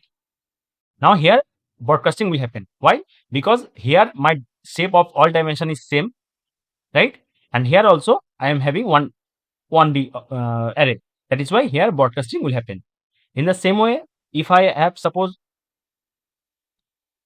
one array,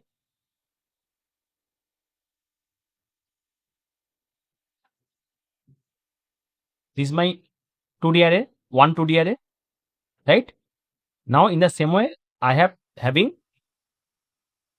am having another 2D array. Okay, another 2D array. 10, 20. This is my one 2D array, this is my another 2D array. Here also my broadcasting will happen. Why? Because in this array, in this 2D array, my shape of all dimension is same, and here also my shape is same. That is why broadcasting will happen. Okay, so whenever you need to perform your broadcasting, your dimension shape has to be equal, or one of them has to be 1. Okay, now suppose if you have a array, okay, like this, np.array, suppose 1, 2, 3. Okay, and another array, np.array 1, 2. Now the shape of both array are same? No, the shape is not same. Here I have 3 element, here I have 2 element. That is why here broadcasting will not happen. Okay. So in case of broadcasting, your set has to be same of all dimension. Okay. Now I'm creating a folder that is array operation. Okay.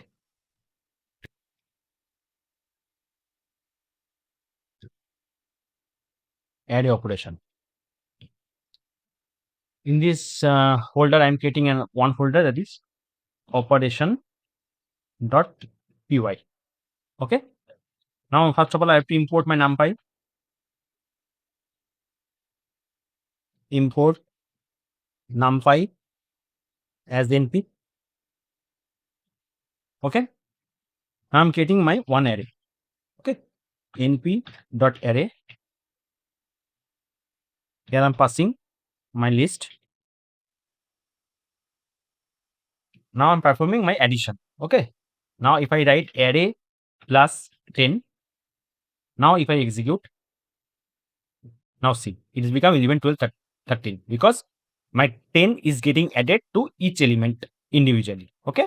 So my array becomes 12, 11, 12, 13. Okay. Now if I perform multiplication, then I can write array into 2. Okay. Array into 2. If I write array into 2, that means I'm multiplying each element with 2. Okay. Now if I execute, now see, my array becomes 2, 4, 6. So 2 gets multiplied to each element 1, 2, 3. That becomes 2, 4, 6. Okay.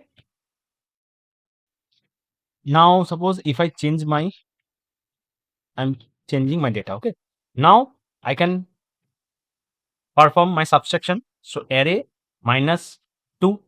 Okay. So I'm subtracting 2 from each element. Okay. So now if I execute, now see, it becomes 18, 8, 18, 28. Okay. In the same way, I can perform division as well. Array divide by 10. Okay. So I'm dividing all the element by 10. Okay. Now if I execute, now see, it's become 1, 2, 3. Okay. In the same way, you can perform the power. You can find out the power of this element. Okay. Power of each element. So in order to perform that, you have to write array double asterisk sign and then you have to put 2. That means power of 2. Okay. Power of 2. Now if I execute, now see, 10 to the power 2 is 100, 20 to the power 2 is 400 and 30 to the power 2 is 900. Right? Fine. So I performed all different type of mathematical operation on a single array. Okay. Now let's create two different array. Okay. Suppose one array, I'm creating one array np dot array. Here I'm passing 1, 2, 3. Okay. And I'm creating another array np dot array. Here I'm passing 4, 5, 6. Okay. Now if I now print a plus b. Okay. I'm adding these two array together. Okay. Now if I execute, now see, it's become 5, 6, 5, 7, 9 because this 1 gets added with this 4, 2 gets added with 5 and 3 gets added with 6. Okay. So each element individually, each element gets added to each other. Okay. And then finally I'm getting the output as 5, 7, 9. Okay. In the same way, I can perform other operation as well. For example, subtraction, multiplication and division. Okay. A minus b. Okay.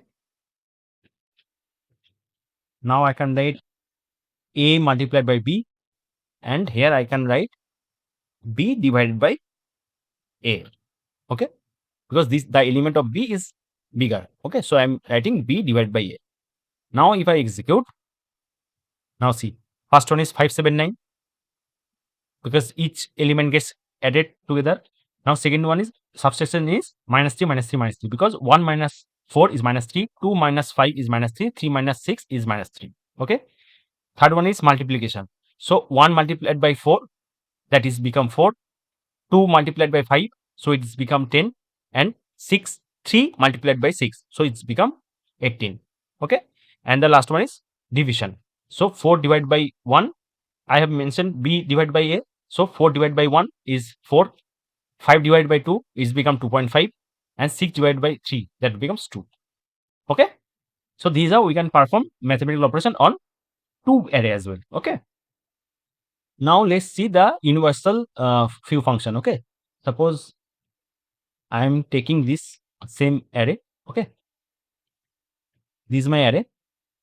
Now one is print np dot square root. Okay.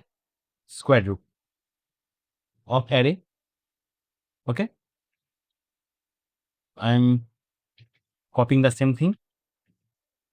Another is np dot exponential, that is exp. Okay. And another is np dot log. Okay. Now if I execute NumPy unfunction object is subscribable. Okay, I have to provide parenthesis. Okay.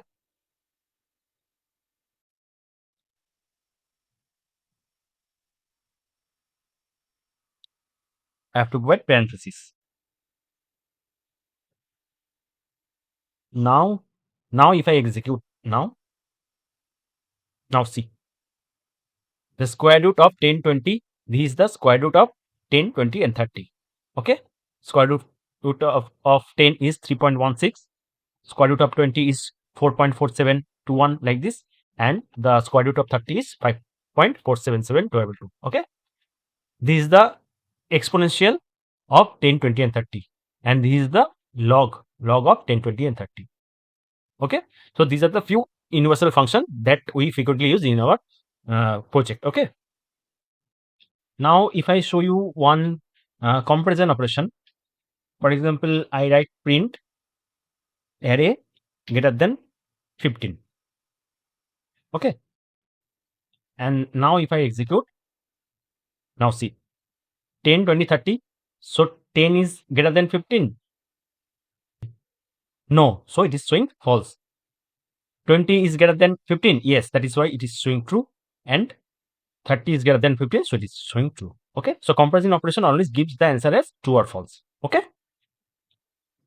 So basically, our comparison operation performs whenever we need to filter our data based on any type of condition. That time we normally use our comparison operation. Okay.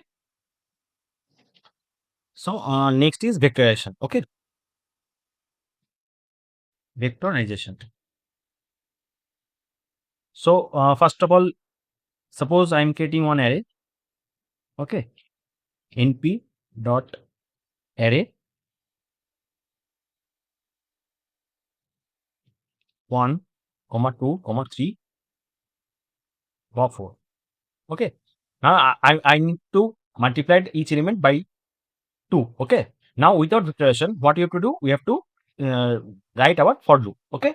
So for example, I am taking a blank list where I will append all my answer. Okay. Now I am writing for loop for I in array. Now result dot append, and here I am writing I multiplied by 2. Okay. Now I am printing my result. Okay. I am printing my result is. Now if I execute, now see it was 1, 2, 3, 4. Now it become now see np int 64.2, np int 64.4. Now see I have used my for loop in a array. Okay. So it is showing like this, np dot int 64. Okay. But result is 2, 4, 6, 8 because all the element is getting multiplied by 2. Okay. So it is showing like this. So do one thing. Let me take, instead of writing my array, I can take a list. Okay.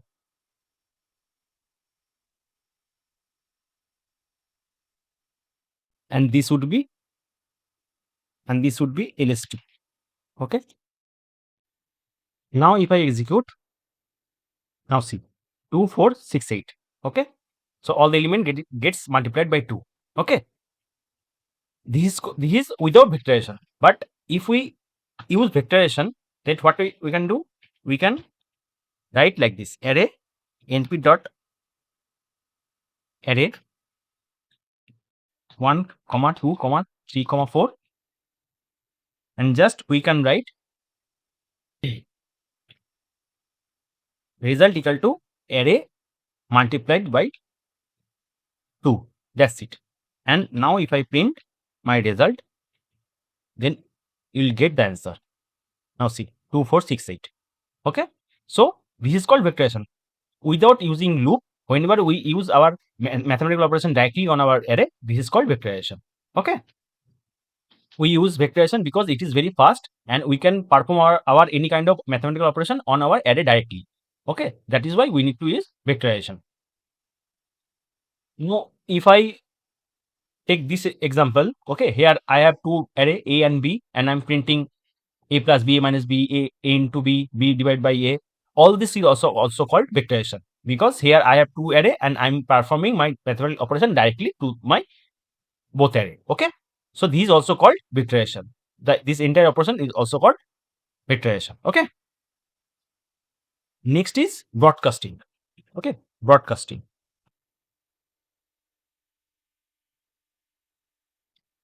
Broadcasting.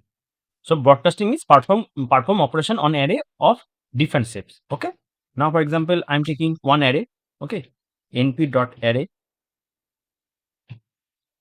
10, 20, 30. Okay. Now, if I print a plus 5. Okay. Now, if I execute now see, it becomes 15, 25, and 35. Okay.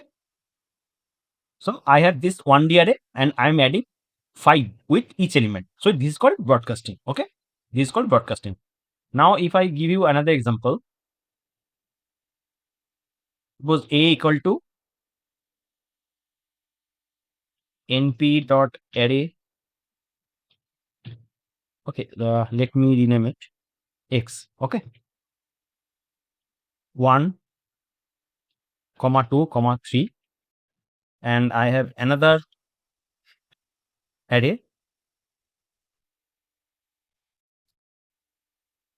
that is only 10. Okay, now if I write print x plus y and then execute, now see, it's become 11, 12, 13, because 10 is getting added to each element. Okay, so see, in this array my shape is same, and in this array I am having only scalar value. Okay, so here broadcasting is happening. Okay, now if I give another example,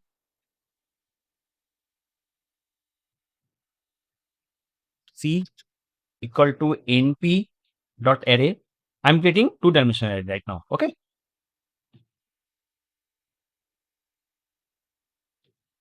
1 comma 2 comma 3, here 4 comma 5 comma 6. Okay, this is my one two-dimensional array. Now I'm getting another two-dimensional array. Okay, okay, now let me create one-dimensional array first. Okay, np dot array 10 comma 20 comma 30. Now if I write print c plus d and execute, now see, 10 gets added to each of the dimension. First is 10, 20, 30 gets added with this first layer, that becomes 11, 22, and 33. Then the same 10, 20, 30 is getting added with the second layer, that becomes 14, 25, and 36. Okay, that means in this 2D array, I have all the dimension is having same shape. Okay, here is also having the same shape. This dimension is also having the same shape. Okay, and here I have my 1D array. Okay, so that is why here broadcasting is also performing. Okay, now if I create, now I want to perform with 2D array. Okay, with 2D array. Now this is my 2D array and this is my 1D array. Now I want to perform my operation with two different 2D array. Okay. Now np.array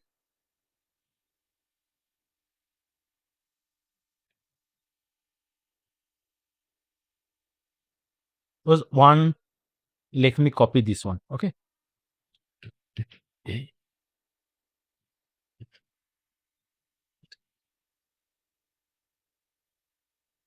Now I'm getting another 2D array. Okay.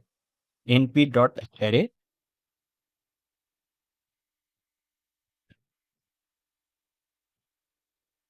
Here one is 10 and another is 20. Okay. Now if I print e plus f and then execute, now see it is also getting execute. Okay, because in this 2D array I have same shape of dimension. Okay, and in this 2D array I have same shape of dimension. Okay, that is why it is working.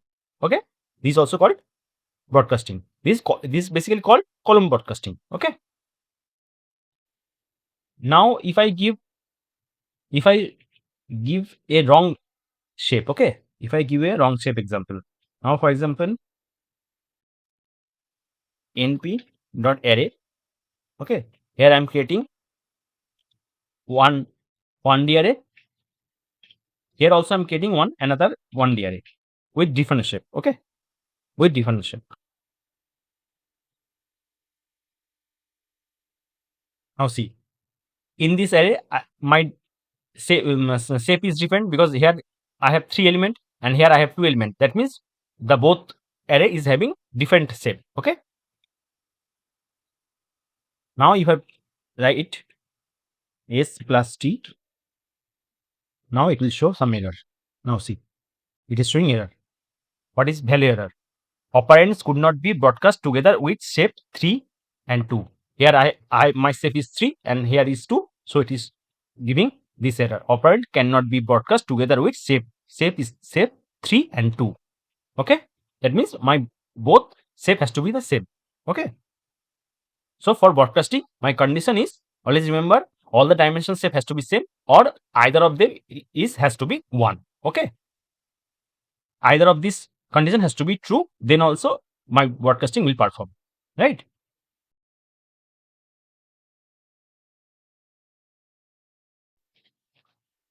So in this module we will see about aggregation. Okay, aggregation and statistics. Okay, so basically aggregation function are used to summarize data. Okay, so instead of looking at every value we can calculate, for example, total. Okay, we can calculate average, we can calculate mean, we can calculate max, like this. Okay, so these are the aggregate function. So in order to perform any kind of the summarization, that is to perform the total, we can use np.sum. Okay, and here we need to pass my array. To find out the average, we can write np.min. Okay, and we have to provide our array. To find out the minimum, we need to write np.min, and we have to provide my array. And for maximum, I need to write np.max. Okay, np.max, and we have to provide our array. So these are the inbuilt function. Using this, we can perform our aggregation operation. Okay, there is another inbuilt function that is very important. Okay, that is standard deviation.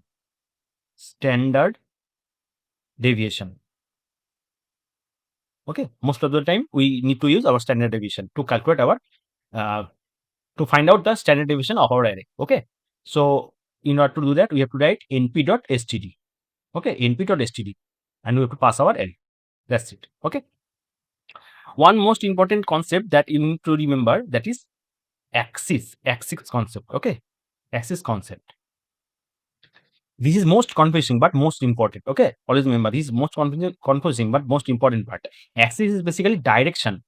Axis is basically direction in which operation happens. Okay, so that axis, by mentioning our axis, we can define in which direction our operation would be happen. Okay, so if we write like this, axis equal to 0, that means our operation will be performed in column wise.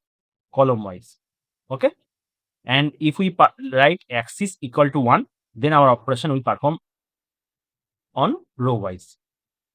Okay, always remember, x equal to 0, column wise, and x is equal to 1, that will be happen in row wise. Okay, for example, I'm creating one array. Okay, I'm creating one array, two-dimensional array. Okay,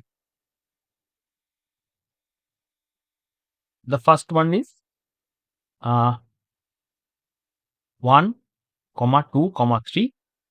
Okay, and the second one is 4, 5, 6. Okay, this is my two-dimensional array.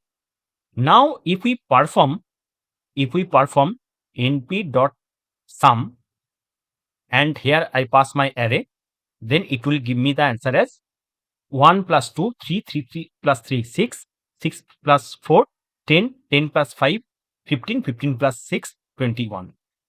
So it will add all the element together. Okay, np.sum, and just pass my array, then it will add all the element together.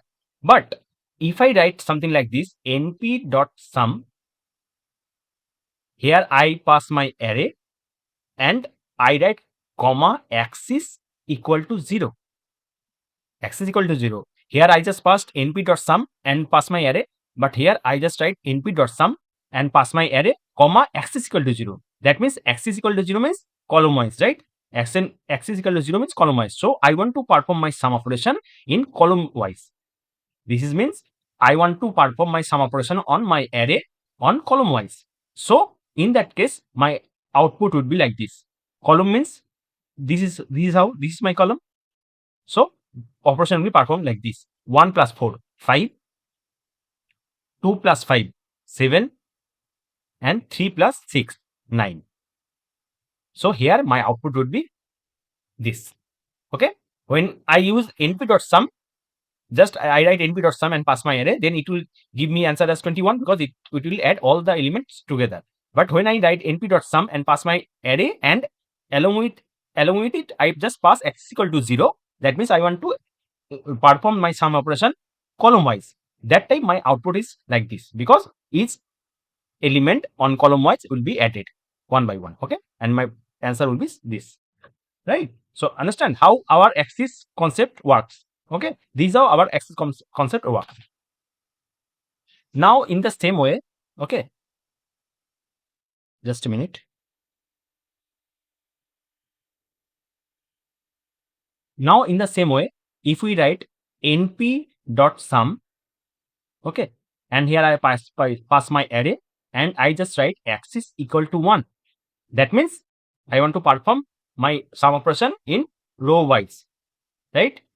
Row wise. Axis equal to 1 means row wise, x equal to 0 means column wise, and axis equal to 1 means row wise. So I want to perform my sum operation row wise. Okay, that means my output will be, our operation will perform row wise. That means my data was 1, 2, 3, so it will be added like this: 1 plus 2 plus 3, that means 6. And in second one, our element will be added like this: 4, 5, 6. Okay, 4 plus 5, 9, 9 plus 5, 9 plus 6 is 15. So my output will be like this. So when we pass x is equal to 0, then our addition element will be added column wise, and when we pass x is equal to 1, then our element will be added row wise. Okay, so always remember, I can use this axis concept with other function as well, like mean, max, min. Okay, mean, max, min. In everywhere I can use this axis concept. Okay, everywhere this axis concept works. Okay, so I'm creating another folder, that is aggregation and stat. Okay, here I'm creating another file, that is aggregation.py. Okay, now first of all I have to import my NumPy as np. Okay, now I'm creating my one array. Okay,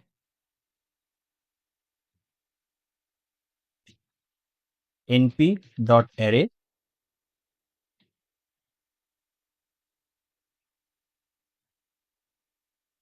I just pass 10, 20, 30, 40, 50. Okay, now I perform one by one all the operation. Okay, first of all, np dot sum. Okay, now here I have to pass my array. Okay, now second one I can perform min, max, min. Okay, so this is my np dot min, that is to find out the average. Dot sum is find out to the total. Okay, dot min to find out the average. np dot min to find out the minimum value, and np dot max to find out the maximum value. Okay, now if I execute, now see, the sum is 150. If you add all the element, then it will get 150. Okay, the mean of this all the element, the average of this entire element is 30. Okay, minimum value of the among all this element is 10, so it is giving me 10, and the maximum value is 50, so it is giving me output as 50. Okay, now if I give another example of 2D array. Okay, now np dot array, here I am passing 1, 2, 3, 4, 5, 6. Okay, now if I perform, let me perform all of them. Okay,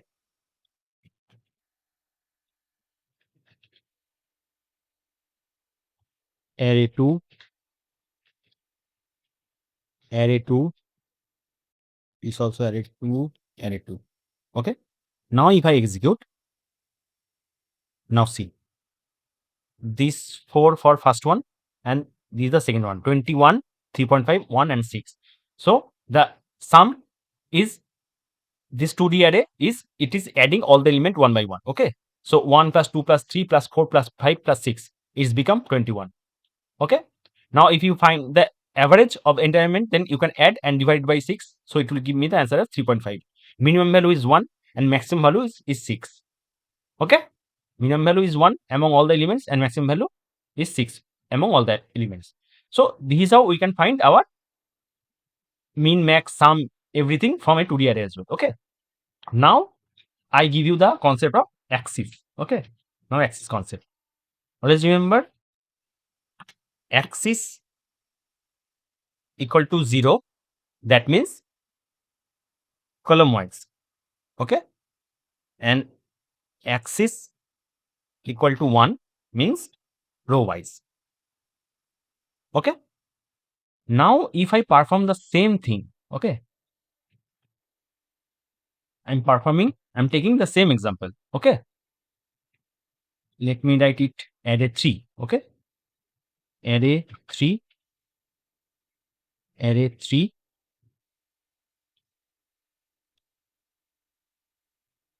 array 3, and this is also array 3. Okay, now here I am passing my axis concept. Okay, now here I want to perform my sum operation, axis equal to 0, that means column wise. Okay, I want to perform everything in column wise. In the same way, if I pass here, okay, here also I can pass, because the axis concept works in every function. Okay, axis equal to 0. Okay, now if I execute, now see, first one is added column wise, that means 4 plus 1, that is 5, 5 plus 2, that is 7, and 6 plus 3, that becomes 9. Okay, this is how mean is also gets calculated. Okay, column wise. I have mentioned x is equal to 0, that means first one is 1 and 4 will be calculated, then 2 and 5 will be calculated, then 3 and 6 will be calculated. In everywhere, this is how mean, max, sum all are getting performed. Okay. Okay. Now if you mention it as 1, that means you want to perform all the operation row wise. Okay. Then if you execute, now see, it is become 6 5 because it is calculated row wise. Okay, so 3 plus 2 plus 1, that is become 6, and 6 plus 5 plus 4, it's become 15. So it all the operation is performing row wise. Okay, so this is my sum, this is my mean, that is average, this is my minimum value, this is my maximum value. Okay, now if I give you another example of three-dimensional array. Okay, suppose a equal to np dot array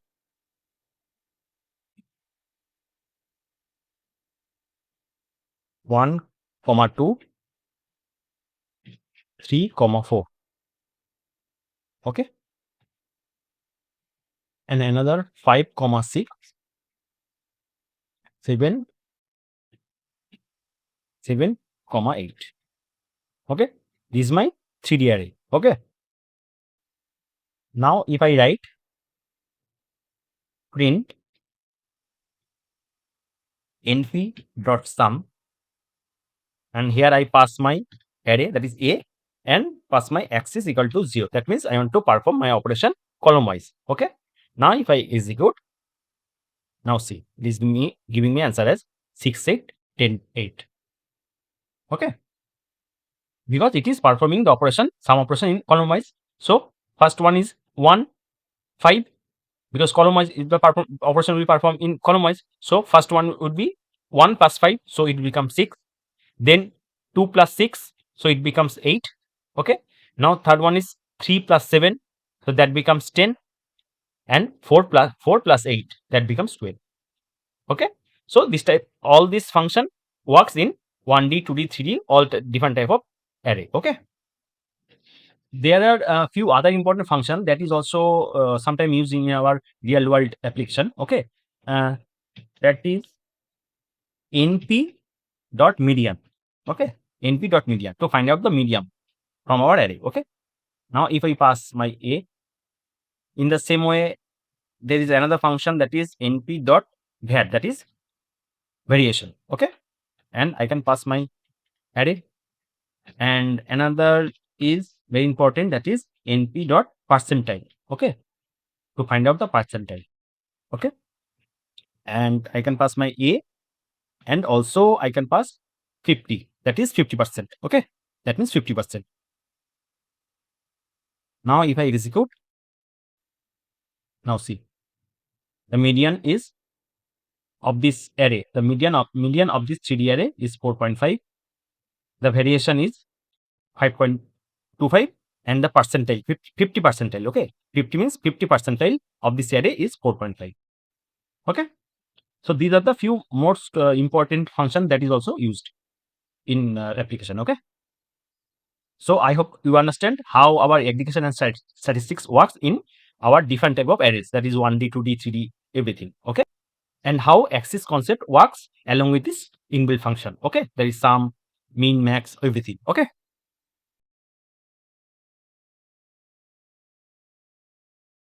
in this module we will see about reshaping and transformation. Okay, transformation.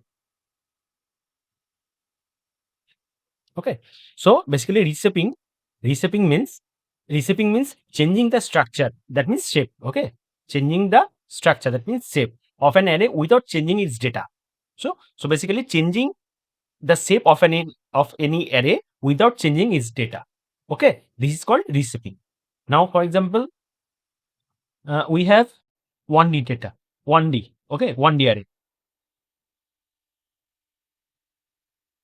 1, 2, 3, 4, 5, 6. Okay, now to convert this 1D array to 2D array like this, 1, 2, 3, and another is 4, 5, 6. Now see, the data is same. We have 1 to 6, right? We have 1 to 6 data, and here also we have 1 to 6 data, right? But our shape gets changed. So my data is same, but the shape of the array gets changed. So this is called reshaping. So reshaping means changing the structure, that means shape of an array without changing its own data. Okay, So always remember, for the criteria for reshaping is same data, okay, and another is different structure, okay. These two criteria has to be fulfilled, okay. In case of reshaping, these two criteria has to be fulfilled, okay. Now why reshaping is required? Sometime based on a project requirement, sometime we need to convert 1D data to 2D data, okay. Sometime when we work with image data, okay, then we have to convert it in 3D array, okay. When we work with any type of machine learning models, okay, in that case we need different type of specific size of shape of array, okay. So there are different type of requirements that is required in our project. So based on this requirement, we need to use our reshaping, okay. So in order to perform our reshaping, what we have to do, we have to write like this: np.reshape, okay, np.reshape, and within this parenthesis we have to pass our shape, suppose 2, 3, that means 2 row and 3 column, okay. Now for example, if we write something like this is my array, okay. Suppose I have one array, suppose this is my array, np.array. Here I am creating one dimensional array, okay. This is my one dimensional array, 1 2 3 4 5 6, okay.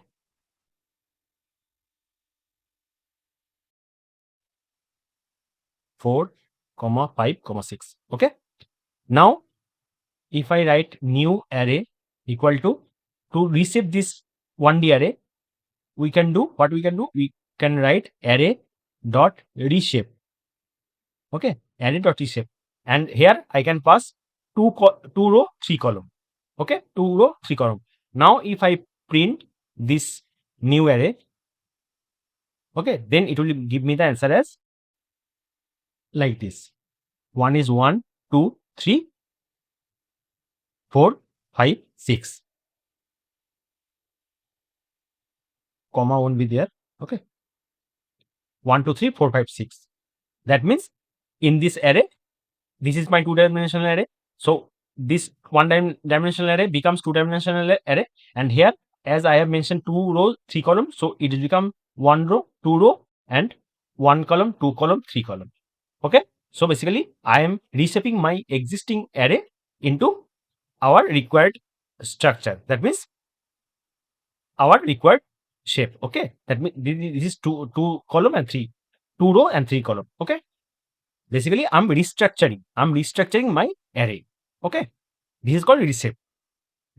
One thing you always need to remember, whenever you pass this row and column, okay, whenever you pass any row and column, then row multiplied by column, okay, this has to be equal to number of elements, okay. Always remember, row into column equal to number of elements. That means here I have, how many elements we have? 1 2 3 4 5 6, okay. So I have 6 elements, and I have mentioned 2 row and 3 column, so it becomes 6. That means my row into column is equal to my number of elements. That is correct. But if I write here, np dot reshape, and if I pass like this 2, 4, okay, that means 2 into 4. So 2 into 4 is 8. So do I have 8 number of elements? No, I have only 6 number of elements. So this will not work, okay. This will show error, because here if I multiply my row and column, then it will give me the answer is 8, but my element is not 8, my element is 6. So always remember, my row into column, that has to be equal to number of elements in my array, okay. This is the main condition that you need to remember. One thing you need to remember, okay, we can reshape our array using -1 as well, okay, using -1. So what is -1? Now for example, here I have mentioned array dot reshape 2, 3, right? Array dot reshape 2, 3, That means I need to create my new array that is having 2 column and 3 row. Now I can write the same thing like this, 2 comma minus 1. Okay, now you might be thinking, how minus 1 equal to 3? How minus 1 consider as 3? So always remember, in case of reshaping, whenever you use minus 1, the calculation of finding minus 1, the value of minus 1 is total number of elements divided by known dimension. Okay, that means how many element I have? 1, 2, 3, 4, 5, 6. So 6 element I have. And what is my known dimension? That means I am reshaping 2 comma minus 1. So I need to find out the value of minus 1. So what is known? This 2. This 2 is known, right? So this is my known dimension. That means by 2. So it becomes 3. So the value of minus 1 is 3. Okay. This is my, whenever we pass any known value, that is called known dimension. And to find out the value of minus 1 is, the formula is total number of elements, how many elements I have in my array, divided by my known dimension. So I have 6 elements, that has to be divided by 2. Okay, then become 3. So my number minus 1 is my 3. Okay, so the value of number, that value of minus 1 is 3. So 2 comma minus 1 is equal to 2 comma 3. Okay, understand? So in the same way, if I write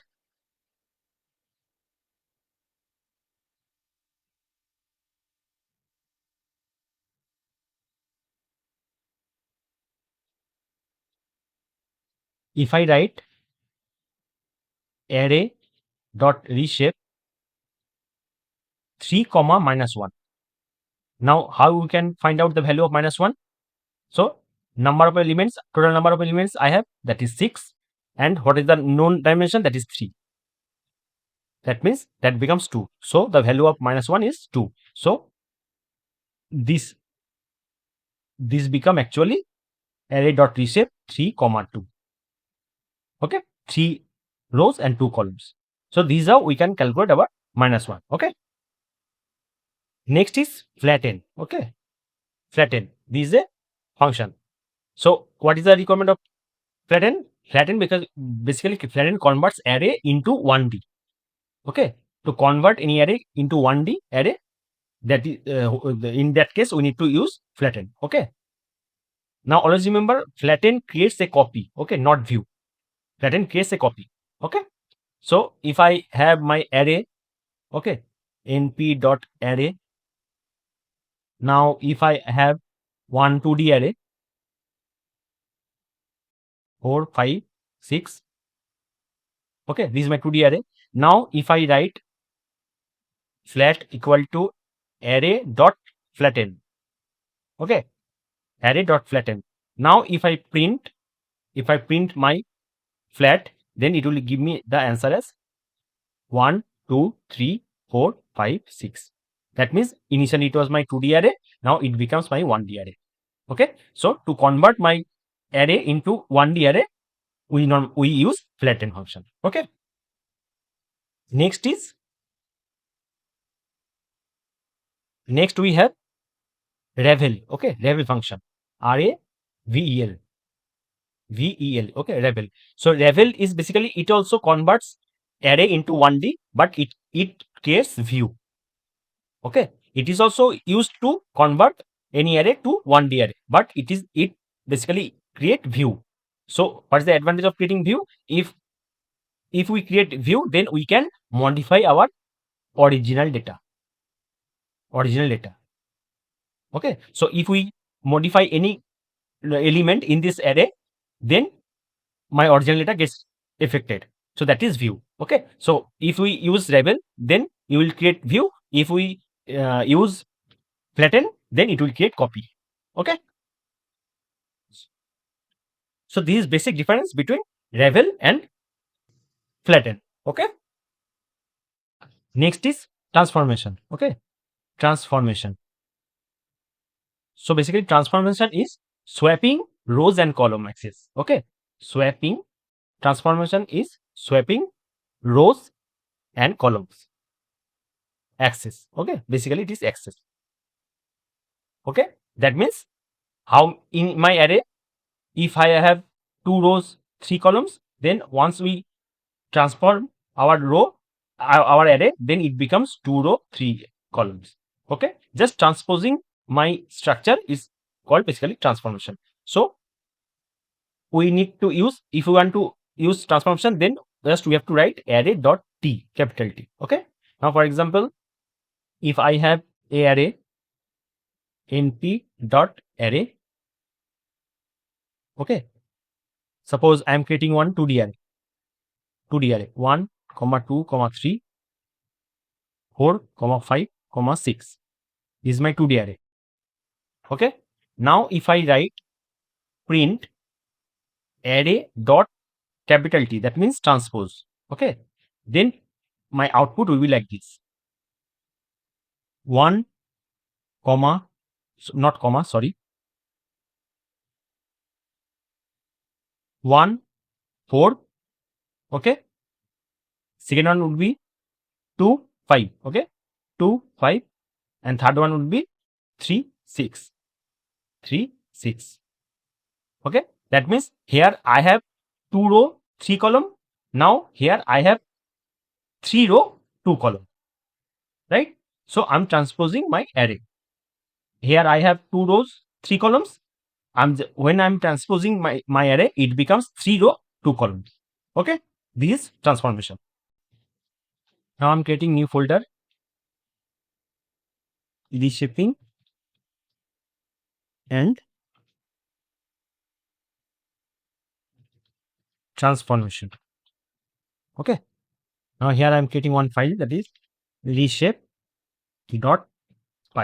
Okay, now here I'm importing my NumPy.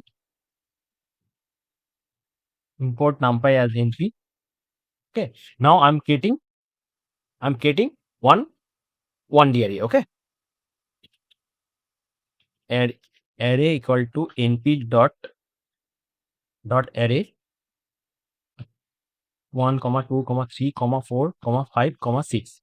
Okay, this is my 1D array. Now I am to reshape it with 2 columns and 2 rows and 3 columns. Okay, so what we have to do, I am creating one variable, this new array, and here I have to pass my array dot reshape.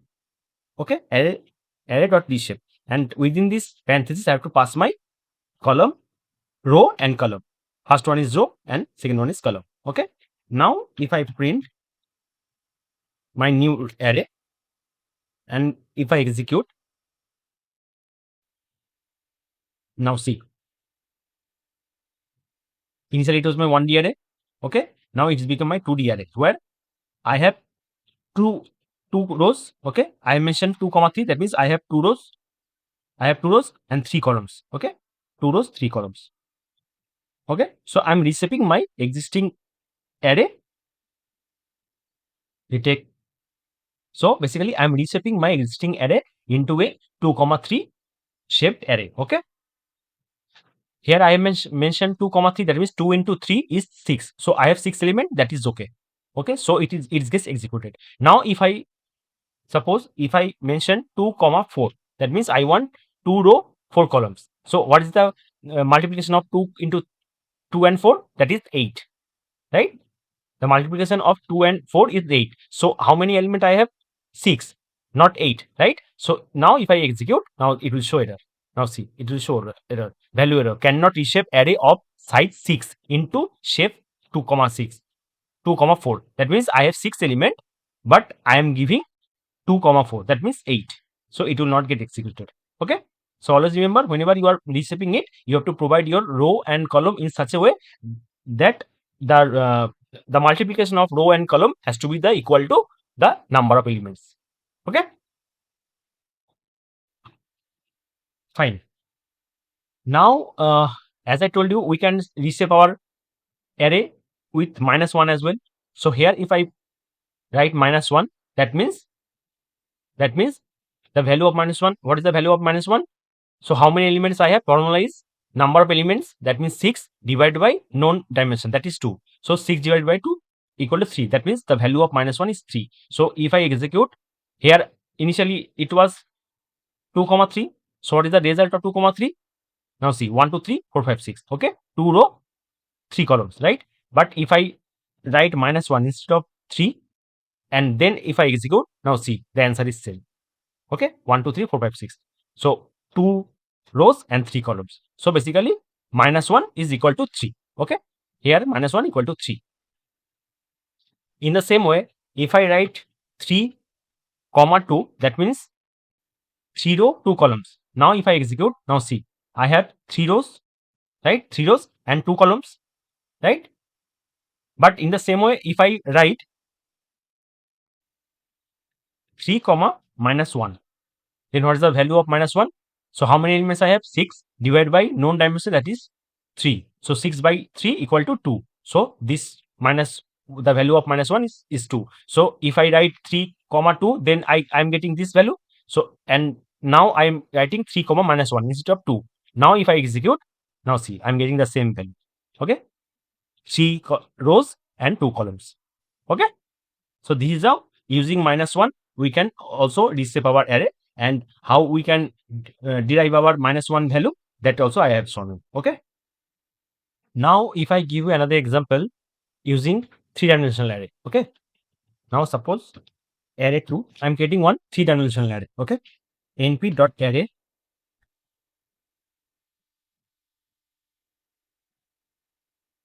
1 comma 2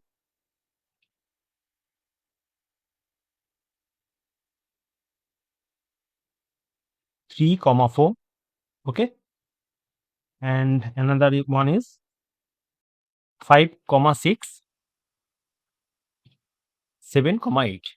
Okay, this is my 3D array. Okay, now new array 2. Okay, I'm reshaping my array. Okay, now suppose I write reshape 2 comma 4. That means I want 2 row and 4 columns. Okay, now if I print new array 2, now see, I have 2 rows and 4 columns. Okay, I have, this is my 2 rows, 1 2 3 4, this is 1 row, and the second row is 5 5 6 7 8. Okay, and I have 4 columns, 1 5 2 6 3 7 4 8. I have 4 columns. Okay, so we can reshape our 3D array as well. Okay, now we can reshape this 3D array using -1 as well. Okay, now instead of writing 4, if I write -1, then what is the value of -1? Now try to calculate. Okay, try to calculate by yourself. So what is the formula? Number of elements divided by known dimension. So how many elements we have in this 3D array? That is 1 2 3 4 5 6 7 8. So 8 element is there, right? So my element is 8, and what is the known dimension? That is 2. So 8 divided by 2, that means 4. So the value of -1 is 4. So when I write 2 comma 4, then I get this value. Now instead of 4, if I write -1 and then execute, now see, again I'm getting the same answer. 1 2 3 4, 1 row, and 5 6 7 8 is another row. That means I have 2 row and 4 column. So -1 is 4. Okay, next is flatten. Okay, now suppose flatten means I need to convert my array to 1D array. Okay, suppose array 3, I have one 2D array. Okay, np.array, here I am creating one array, one 2D array. Okay, 1 comma 2 comma 3, this is 4 comma 5 comma 6. Okay, this is my 2D array. Now if I write print array 3 dot flatten.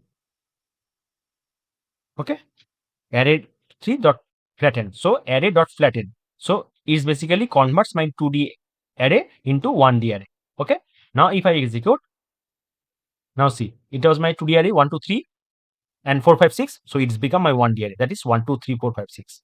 Okay, so using flatten, we can convert our array into 1D array. Okay, but remember, this become copy. Okay, not view, this become copy. Okay, Now if we use in the same way, if we use revel function, okay, instead of flatten. So what does revel do? Revel, okay, revel. So revel is also convert my array into 1D array, okay. But the difference is, in case of flatten, it creates copy. In case of revel, it creates view, okay. Now if I write my array, there is array 4 dot revel, and then if I execute, now see, I'm getting the same value 1 2 3 4 5 6, but this is the copy one, this is the view one, okay. So if I give you another example to test the view, that means how we can change out the element of our original data, okay. In that case, I give you another example, okay, so that you can get to know that using revel we are creating basically view, okay. So suppose this is my array 5, I'm getting another array, okay. np dot array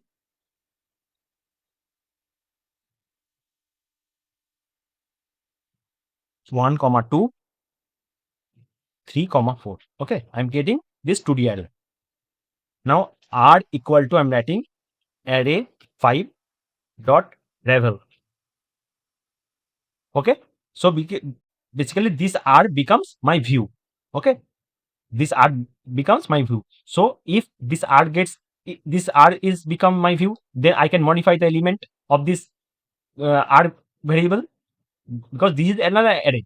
Using revel, I'm creating one array itself, okay. I'm creating one D array. So if this r is view, then only I can modify my element of this r array, right? So if I write now r of 0, okay, r of 0 100, that means whatever view I'm creating, whatever 1D view I'm creating and storing into r, I'm accessing the 0th index position element and updating that value into 100, okay. Now if I print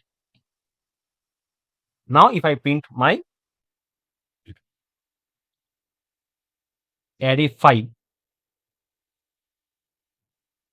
and execute, now see, my elements gets updated. That is, initially it was 1, now it has become 100. So try to understand.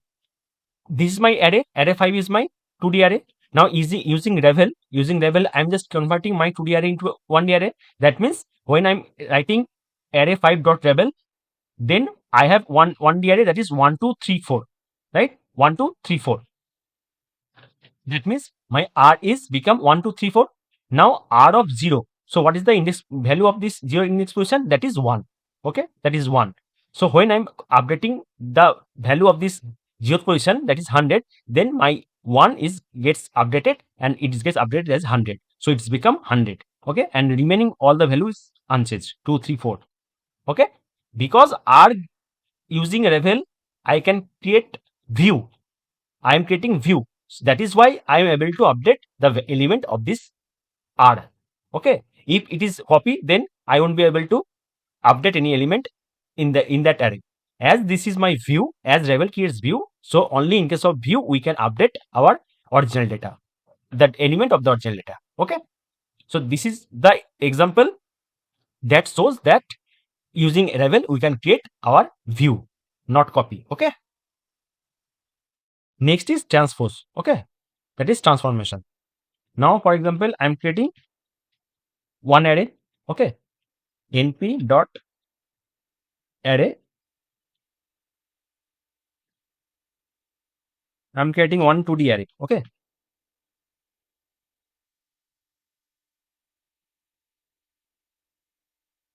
Okay. Now here I have 2 rows, 3 columns, right?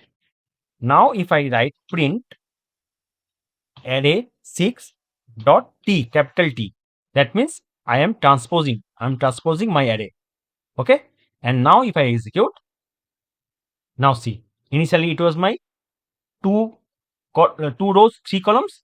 Now when I transpose it, it's become 3 rows, 2 columns, okay. It was initially, it was my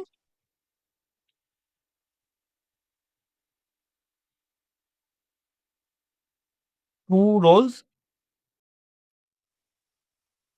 into 3 column, right? After transposing, it becomes my 3 rows, 2 column. Okay. So basically using transpose, we just changing our, we are swapping our rows and column. Okay. So I hope you understand how we can reshape our different type of arrays. There is 1D array, 2D array, 3D array. Okay, how flatten works, how level works, what's the difference between level and flatten. Okay, how transpose work, why we need to use transpose, everything. Okay.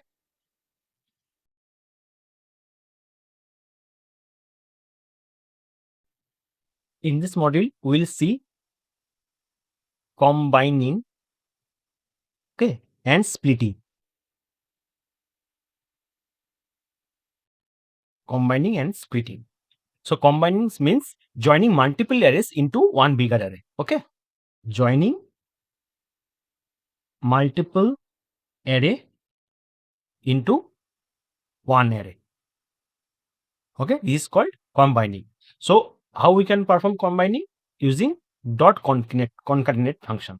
Okay, suppose we have 1, 2, 3 and another is 4, 5, 6. Now we are concatenating. Okay, we are concatenating this two array. Now it is become 1, 2, 3, 4, 5, 6. Okay, so this is called combining. So for example, if I have one array np.array 1, 2, 3, okay, and I have another array np.array 4, 5, 6. Okay, now if I print np.concatenate, okay, this is a inbuilt function concatenate. Okay, np.concatenate, and here I need to pass my a comma b. That's it. Okay, so using this concatenate function, we are adding the both array. Okay, now it will give me the answer as 1, 2, 3, 4, 5, 6. Okay, I'm just concatenating my this two array 1, 2, 3, 4, 5, 6. So it will be concatenated like this. It will be joining. Okay, it will be joining like this 1, 2, 3, 4, 5, 6. Okay. Now in this way we can concatenate our 2D array. Okay, we can when we are concatenate, then we can mention our axis. Okay, x is equal to 0. That means column wise we can concatenate our data column wise, and if we mention x is equal to 1, that will be concatenated our array, that is row wise. Okay, that is also possible. I'll show everything in practical, don't worry. Next we have, let me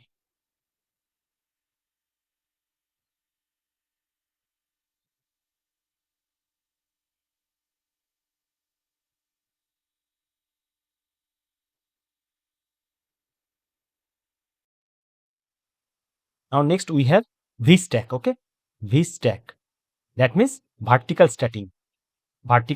Okay, that means suppose this is our one array, this is our second array.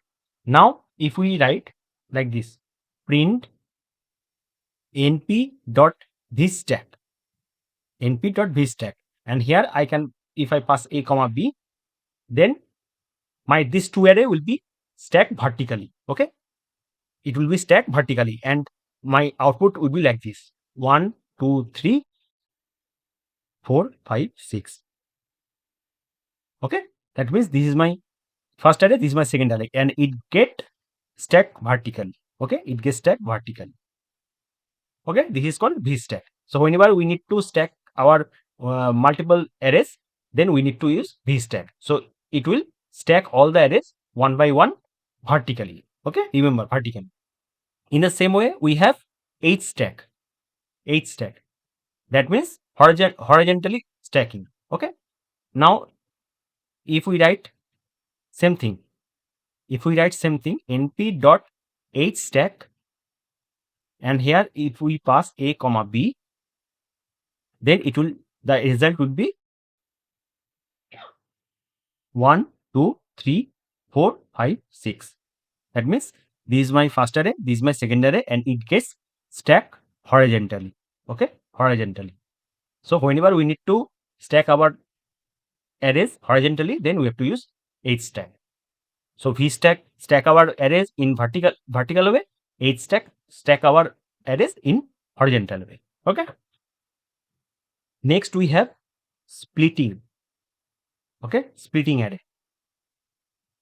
So splitting array means break one array into multiple parts. Okay, breaking one array into multiple parts. So for example, if we have one array np.array 1, 2, 3, 4, 5, 6. Okay. Now if I print np.split, and here I need to pass my array, comma, how many parts? In how many parts I have to split my array? Like suppose I mention 3. Okay. Then my output will be like this. Array 1, 2, array 3, 4, and array 5, 6. That means my array gets splitted into 3 parts. As I mentioned 3, so it gets splitted into 3 parts. 1, 2, and second one is 3, 4. Third one is 5, 6. Okay. But always remember, array. This array must divide equally. Okay. This array must be divided equally. That means how many elements I have, that has to be divisible by whatever, how many parts I want. Okay. Here how many elements I have? That is 6. Is 6 divisible by 3? Yes. 2. So this is correct. Now if I mention 4 over here instead of 3, if I mention 4 over here, then it will show error because 6 is not divisible by 4. 6 is not divisible by 4. So it will show error. So always remember, how many elements I have, that has to be divisible by how many parts we want. Okay, that has to be divisible. Then only it will work. Else it will show error. So this is how we can split our 1D array. In the same way, we can split our 2D array as well. I'll show you everything in practical. Okay, we can split our array using horizontal. Okay, there is another function that is hsplit. Okay, another function we have that is vsplit. That means vertical splitting. So we have horizontal splitting, we have vertical splitting, everything. Okay, so I show you everything one by one. Now I'm creating one folder, combining and splitting. Okay, now creating one file, combine.py. Okay, now I am importing my NumPy as np. Okay, now I'm creating two array. Okay, two 1D array. Suppose one is a equal to np dot array. Here I'm creating 1, 2, 3. Okay, another is b np dot array. Here I'm creating 4, 5, 6. Okay, now I need to combine these two array. So in order to combine our array, we have to use our inbuilt function, that is concatenate. Okay, so now if I write print np dot concatenate, okay, and here I need to pass my two array. Okay, it is a comma b. Now see, now if I execute, now see, it has become 1, 2, 3, 4, 5, 6. Initially it was 1, 2, 3, and another is 4, 5, 6, two array. Now it's become one array, 1, 2, 3, 4, 5, 6. So it's basically concatenate all the elements all together. Okay, this is my 1D example. Now if I give you another example of 2D array. Okay, now suppose c equal to np dot array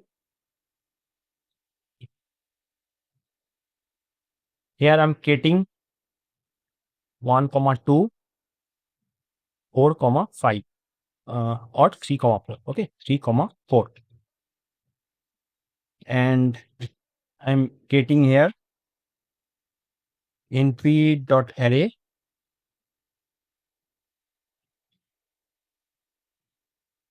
5, 6. Okay, this is my 2 array. Now if I print np.concatenate, and within this I pass my c, d. So this would be d. Now if I pass c, d, and if I mention axis equal to 0, that means I want to concatenate all the elements. 0 means column wise. Okay, I want to concatenate all the elements column wise. So I mentioned axis equal to 0. Okay, now if I execute, now see, it's become 1, 2, 3, 4, 5, 6. Okay, so this become one column, this become another column, and this become another column.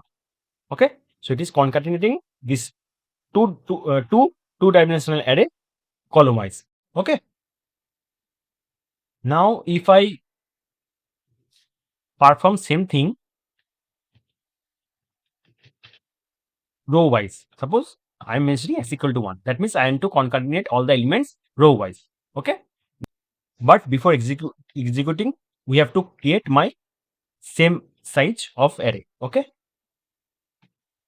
whenever we want to concatenate our element row wise, then we have to make the same size of array. Okay, now if I execute, now see, it's become 1, 2, 5, 6. Okay, it is concatenating row wise. So first row is 1, 2, then second row is 5, 6, and in the second line, the first row is 3, 4, and the second row is 7, 8. So it becomes 3, 4, 7, 8. Okay, now let's move to the next part, that is vertical stack and horizontal stack. Okay, now for vertical stack, suppose we are creating one array. Okay, x equal to np dot array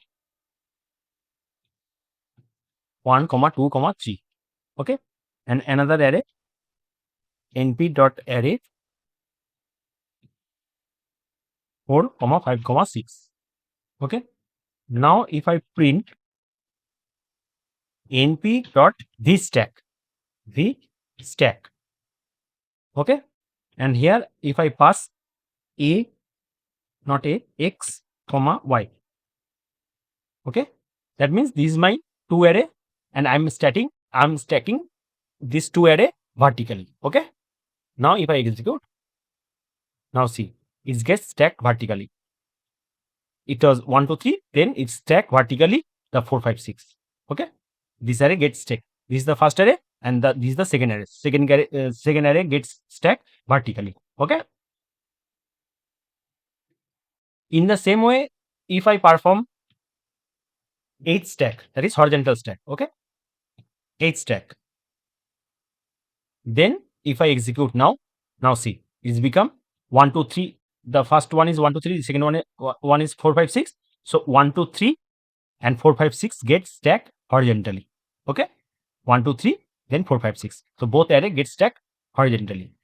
So this is how we can perform our array stacking using vstack or stack. If we want to stack our array in vertical way, then we have to use vstack, and if we want to stack our arrays in horizontal way, then we have to use stack. Okay, so this is my example of 1D array.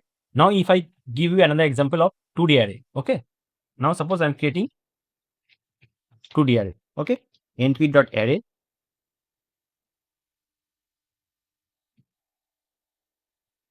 1,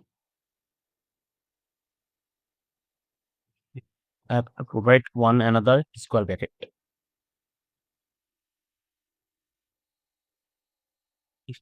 2,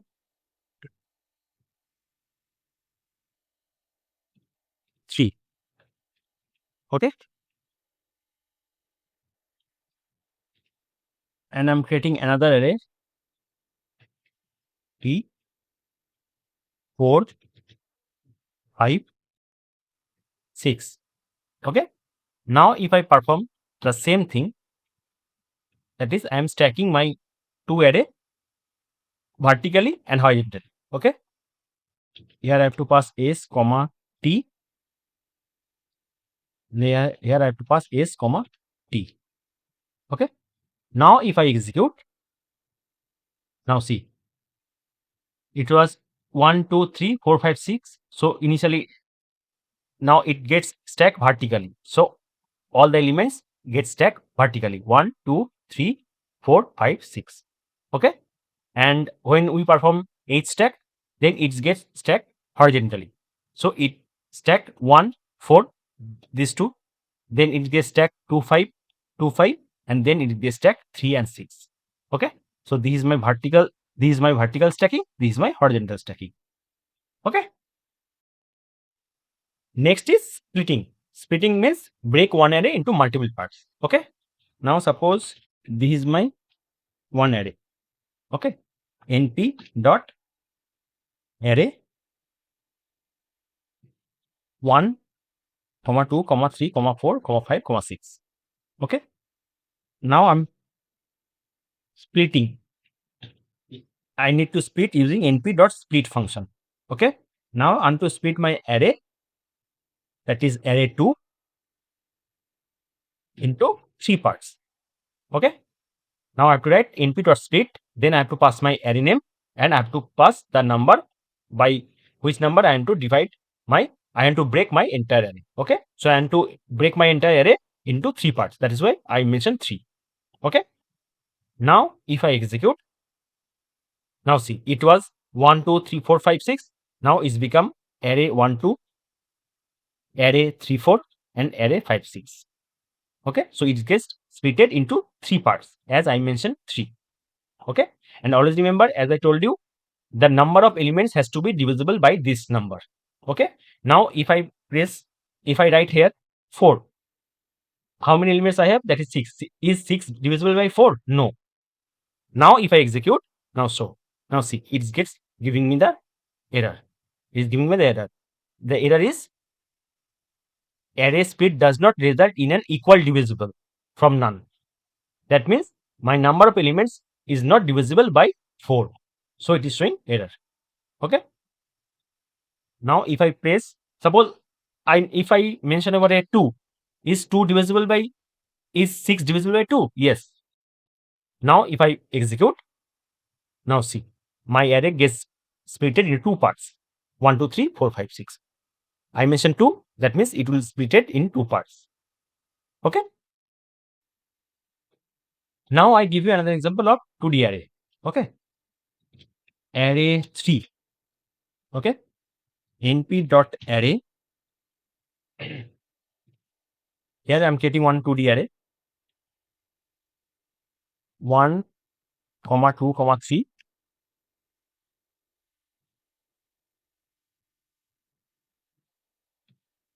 4, 5, 6. So this is my 2D array. Okay. Now I am splitting np dot split. I am splitting my 2D array, that is array 3, into 2 parts. Okay, into 2 parts. And now I am printing. Okay. So basically, this is my array. I am mentioning np dot split. Now this is my array, and I am to split it in 2 parts. This is my 2D array, I want to split my 2D array into 2 parts. Now if I execute, now see, it's become array 1, 2, 3, and another is array 4, 5, 6. So my 2D array gets split into 2 parts. Okay. So this is how we can split our 2D array as well. Okay. Now let's see how we can split our array into horizontally and vertically. So using h split. Okay. Using h split, we splitting our array into column wise, and using v split, we split our array row wise. Okay. Now if I create another array, is array 4, np dot array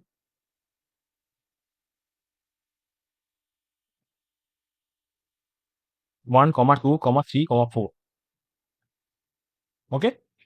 Now I just print np dot h split. That means horizontal split. And here I mention my array, that is array 4, and I am to split into two parts. Okay. My array is 1, 2, 3, 4, and I am to split it into two parts, and I am to split horizontal split. Okay. Now if I execute, now see, it's become splitted in two parts, that is 1, 2, 3, 4. Okay. So it gets splitted horizontally. This is horizontally splitted 1, 2, and another is 3, 4. So it gets splitted horizontally. Okay. So 1, 2, 3, 4, array 1, 2, and another is array 3, 4. So it gets splitted horizontally. Okay. Now if I create another array, np dot array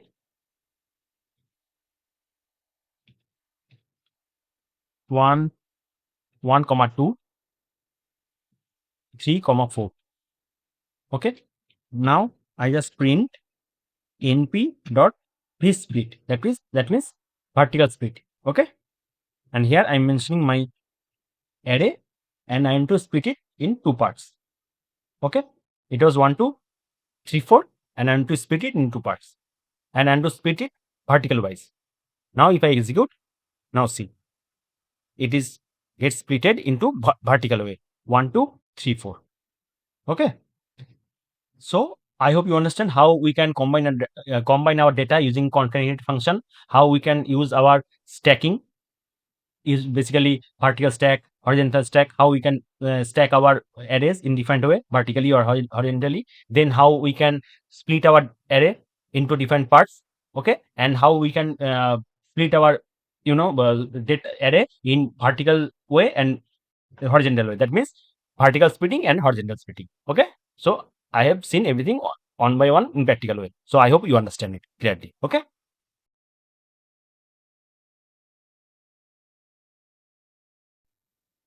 In this module, we will see random. Okay. Random module. Okay. So basically, NumPy provides a random module to generate random numbers and arrays. Okay. To generate random numbers and arrays. So there are different type of function. Okay. In function. So first one is np dot random dot rand int, that means integer. Okay. So it basically used to generate random integer within a range. Okay. Within a range. Now my syntax is np dot random dot rand int. Now here I have to provide my low number, then high number, and then size. Okay.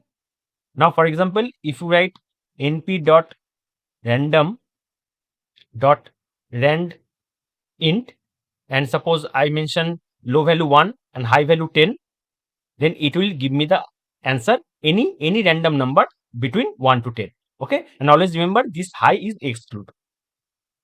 Okay. So 10 will not get generated. 1 to 9, any number will be generated. As long as you execute your code, any random number will be generated. Okay. Now if you suppose if you pass the size over here, size is optional. Okay. Now if you don't pass any size, then it will create one digit only, one random number. Now if you provide any size, suppose size equal to 4, okay, then it will create random number of 3, suppose 5, 6, 9, or 3, 5, 2, like this. So it will, sorry, 4, no, I have mentioned 4. So it will create 4 number. Okay. Suppose 3, here 1, like this. So if you provide size, then size means how many elements I want. Okay. How many elements I want. And using randint, I can create any random number, any random integer number between 1 to 10. Okay. So if you don't provide size, then it will generate a single integer number. And if you provide size, then it will create that number of elements. Okay. Next is np dot random dot rand. Okay, dot rand. This will create floating value. Floating value. Okay. Now, if you provide np, and always remember, in case of np.random.rand, it will generate number between 0 and 1. Okay, it is by default. It will generate the digit between 0 to 1. Okay, so if you provide dot rand, np.random.rand, and if you don't provide anything in this parenthesis, then it will create any random number, any random floating number between 0 to 1. Suppose 0.5. Sometimes it may create 0.65 like this. Okay, and if you pass any number, suppose 5, then it will create 5 number of elements. Okay, 5 numbers, suppose 0.5, 0.2, 0.9, 0.8, 0.7 like this. So if you don't pass anything in this parenthesis, then it will create a single floating number, and if you pass any digit over within this parenthesis, then that many element will be created, but all the element has to be between 0 to 1. Okay, in case of rand, when that is creates floating value. Okay, our next one is rand n. Okay, rand n, that means np dot random dot rand n, and this is called normal distribution. Okay, this is called normal distribution. So basically it generates value from normal distribution. Okay, and for normal distribution is the mean has to be 0, and standard deviation has to be 1. So in case of normal distribution, our mean has to be 0 and standard deviation has to be 1. This is the condition. Okay, now if you write like this, np dot random dot rand n and provide 5, then it will create 5 number of elements. Okay, suppose 0.5, 0.3, 1.2, okay, minus 1.1, 0.7. So it will create, as I mentioned, 5. So it will create 5 number of elements, but the condition is the mean has to be 0 and the standard deviation has to be 1. Okay, you don't have to calculate this mean and standard deviation manually. Okay, basically whenever you use this rand n, then automatically it creates a normal distribution, and for the normal distribution, mean is always 0 and standard deviation is always 1. Okay, accordingly this element will be created. Okay, next one is np dot random dot choice. Okay, np dot random dot choice. So it selects random values from a given array. It is basically given a value from a array. Okay, it works on array only. So if you suppose we have a array like this, 10, 20, 30, 40. Okay, now if I write np dot random dot choice, and here I pass here I pass my array, and now if I print, then it will give me the answer. Sometime it might be giving 10, sometime it might give 30 or 20 or 40. Randomly it will give the number from this array. Okay, now as I did not pass any size over here, so it will create only single random choice number. But if I mention, suppose if I mention any size over here, suppose array, and I mention size equal to 3, that means it will create 3 number of elements with a random number. So 10, 20, 30, 40, this is my array. So among these 4 element, any 3 element random element will be picked up and my array will be created. Suppose 20, 30, 10, sometime it might be 20, 40, 30 like this. So if you don't pass my size, it will create a random single number, and if I pass any size, then it will create the same number of elements, and the elements would be randomly picked up from my array. Okay, this is np.random.choice. Okay, next one is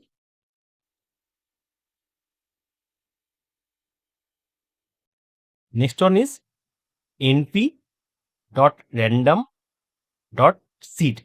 This is very important. Okay, this is very important. So basically, when do you need to use this seed? Basically, for reproducibility. Okay, reproducibility. Okay, so it's basically reproducibility of random fixed random output. Okay, reproducibility of fixed random output. Okay, for example, sometime in whenever we perform any kind of machine learning operation, then sometime we need our output has to be constant. Okay, our output has to be constant. In that case, we need to use seed. For example, if we write np dot random dot randint, say, and here I pass my low value is 1, high value is 10, and I want 5 elements. Okay, now it will create any 5 random number between 1 to 10, right? It might be 2, 5, 6, 1, 3. Sometime it might be 5, 9, 8, 3, 2, something like this. So whenever you execute your code, every time you will get random number. But sometime based on our project requirement, basically in machine learning project, we want our output has to be same always. Okay, our output has to be same always. In that case, we have to use random np.random.seed.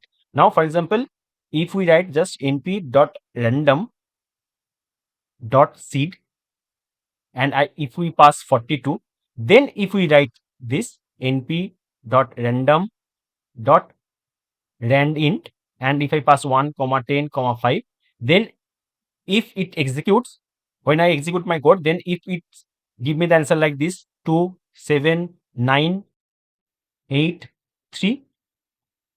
Okay, now as long as I execute my code, every time it will give me the same answer. Every time it will give me the same answer. Okay, it will not create any other random any other random output.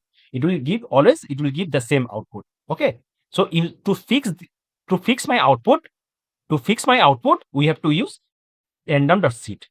Okay, so in our project, whenever we want our output has to be same, in that case we have to use seed, and whenever we use seed, that time our output gets fixed. Okay, so always remember the rules. Okay, without seed, different output every run.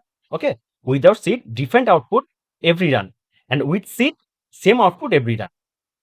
This is the difference. Whenever we use without seed, then it will create random number. Okay, different number. It will create, this is my first run, so it will create this random number. This is my second run, it will create different random number, right? So without seed, it will create different number in every run. But whenever we use seed, it will create same output every run. Okay, it will create, this is my first execution, this is my second execution. In every time, whenever we run our code, it will give the same output. Okay, now I'm getting one folder, that is random module.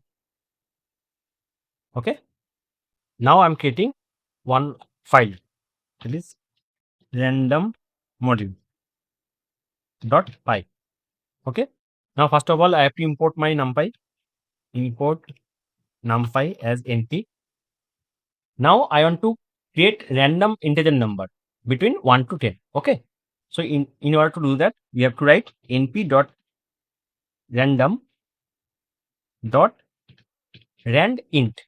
As I want to create an integer number, so I have to use randint, and here I have to provide my start number, end number. Okay, now if I print and execute, now see, it is giving me answer as 4. Now if I run it, then it will give me the any random number, that is 3. So how many times I will run this code, it will create different type of random number in each run. Okay, as I have not mentioned over here any size. value. So it will create a single number. Okay. Now if I provide any size over here, suppose size equal to 3. Okay, size equal to 3. Then if I now execute, now see, it is creating one array that is having 3 element, because I have mentioned size equal to 3, so it is having 3 element, and all the number is picked up randomly. Okay, all the integer number randomly created. Now again if I execute, now see, this time the number is different. Again if I execute, now again the number is different. So each time our number will be generated randomly. Okay, our integer number will be generated randomly, but the size has to be 3, because the number of element has to be 3, because I have mentioned size equal to 3. Now if I mention size equal to 4 and then execute, now see, this array is 4 element. This array is having 4 element because I have mentioned size equal to 4. Okay. Again if I execute, now see, this is the random different number, but size is 4. Okay. So this is my 1D array. Okay. Now suppose I am to create 2D array. Okay. Now in that case I have to write print np.random dot rand int. Here I have to pass my first number, I have to provide my last number, and here in size I have to provide row and column, how many row and how many columns I want. So suppose as this is my 2D array, so I have to provide row and column. Okay, so first of all I want 2 row and 3 column. Okay, I want 2 row and 3 column. Now if I execute, now see, it is creating 2D array. It is having 2 row, right? 2 row and 3 columns, right? So in order to create our 2D array, we have to provide our first starting number, end number, and within this size we have to mention how many row and how many columns we want, that we have to mention. Okay, and always remember, whenever you provide your end number, that is maximum number, that maximum number is excluded. Okay, always remember that maximum number is excluded. Next is rand. Okay, so if I rand means np.random.rand, it basically it generates float value between 0 to 1. Okay, so if I write in print np dot random dot rand, okay, and if I don't pass anything, then it will create a single floating number. Okay, now see, this is a single floating number between 0 to 1. Again if I execute, then again new floating number will be created between 0 to 1. Okay, now if I pass any number over here within this parenthesis, suppose 5, that means I want 5 different floating number.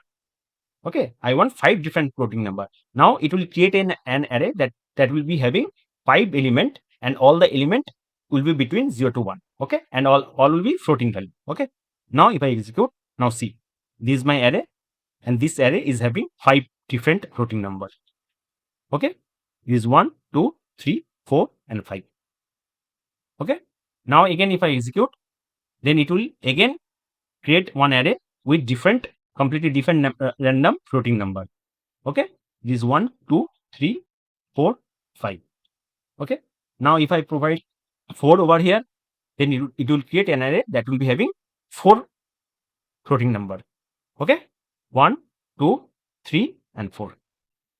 Okay, so basically using np.random.rand, we can create any floating number that is between 0 to 1, and if we don't pass anything in this parenthesis, then it will create a single number, and if you pass any number over here, then it will create an array that will be having that much of element. Okay, that will be mentioned over here. Okay, so this is my 1D array. In the same way, if I want to create 2D array using floating number, then I have to mention like this. Suppose 2, 3. Now it will create an array that will having, it will create a 2D array that will having 2 rows and 3 columns, and all the element will be floating. Okay, and all the value will be between 0 to 1. Okay, now if I execute, now see, I have, this is my 2D array. It will create my 2D array, and this array is having 1 and 2 row right? 1 and 2 row, it is having 2 row and 3 column, 3 columns, right? It is having 2 row and 3 column, and all the element is my floating number, and all the floating number is between 0 to 1. Okay, so this is how we can create 1D array, 2D array using floating number. Okay, now next is rand n, that is normal distribution. Okay, that means where mean is 0 and standard deviation is 1. Now if I write print np dot random dot rand n, okay, and here if I pass 5 and then execute, now see, this is my normal distribution array. Okay, this is my normal distribution array. So basically it is having mean 0. If you calculate, then the mean will be 0 and the deviation will be, standard deviation will be 1 of this array. Okay, so in case of in order to create our normal distribution array, we have to use np.random.rand n. Okay, and our rand n basically using machine learning, statistics and simulation. Okay, in this type of case we have to use our rand n. Okay, next is choice, random.choice. Okay, so random.choice, using random.choice, it basically it gives the give us the value from a given array. Okay, it will giving us the random value from a given array. Okay, so in order to use our choice, we have to create our array, right? Suppose 10, 20, 30, 40.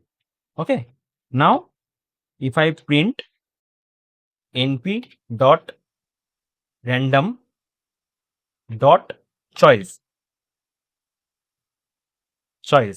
and here I pass my array.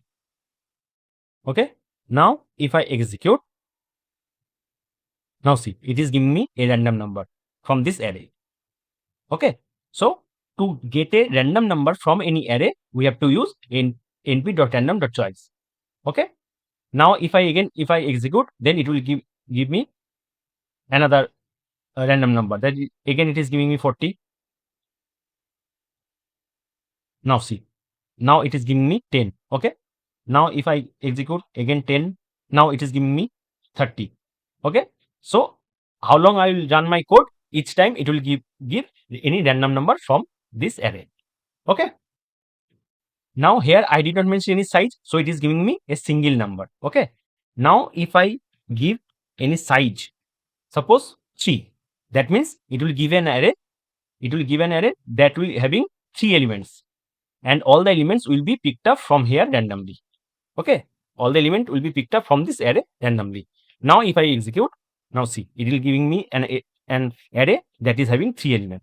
Okay, that is having 3 element, and all the element is picked up from this array only. Okay, now if I again execute, now it is giving me 30, 20, 20. Again if I execute, now it is giving 40, 40, 20.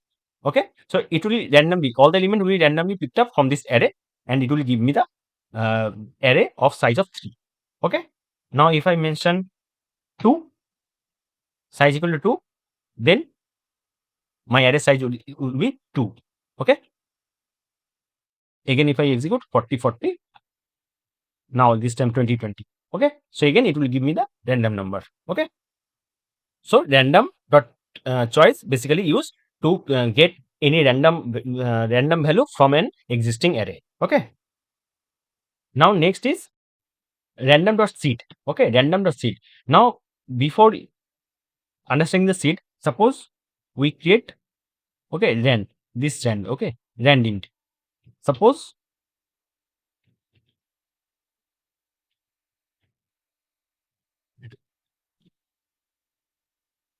we want to create any random integer number between 1 to 10 and our size is 5. Okay, so now if I execute, now see, I am getting an output, an array that is having 5 element, because I mentioned 5, so it is having 5 elements. So this time my array is 85792. Now again if I run my code, then it will give me another completely different array, right? This time my element is 31534.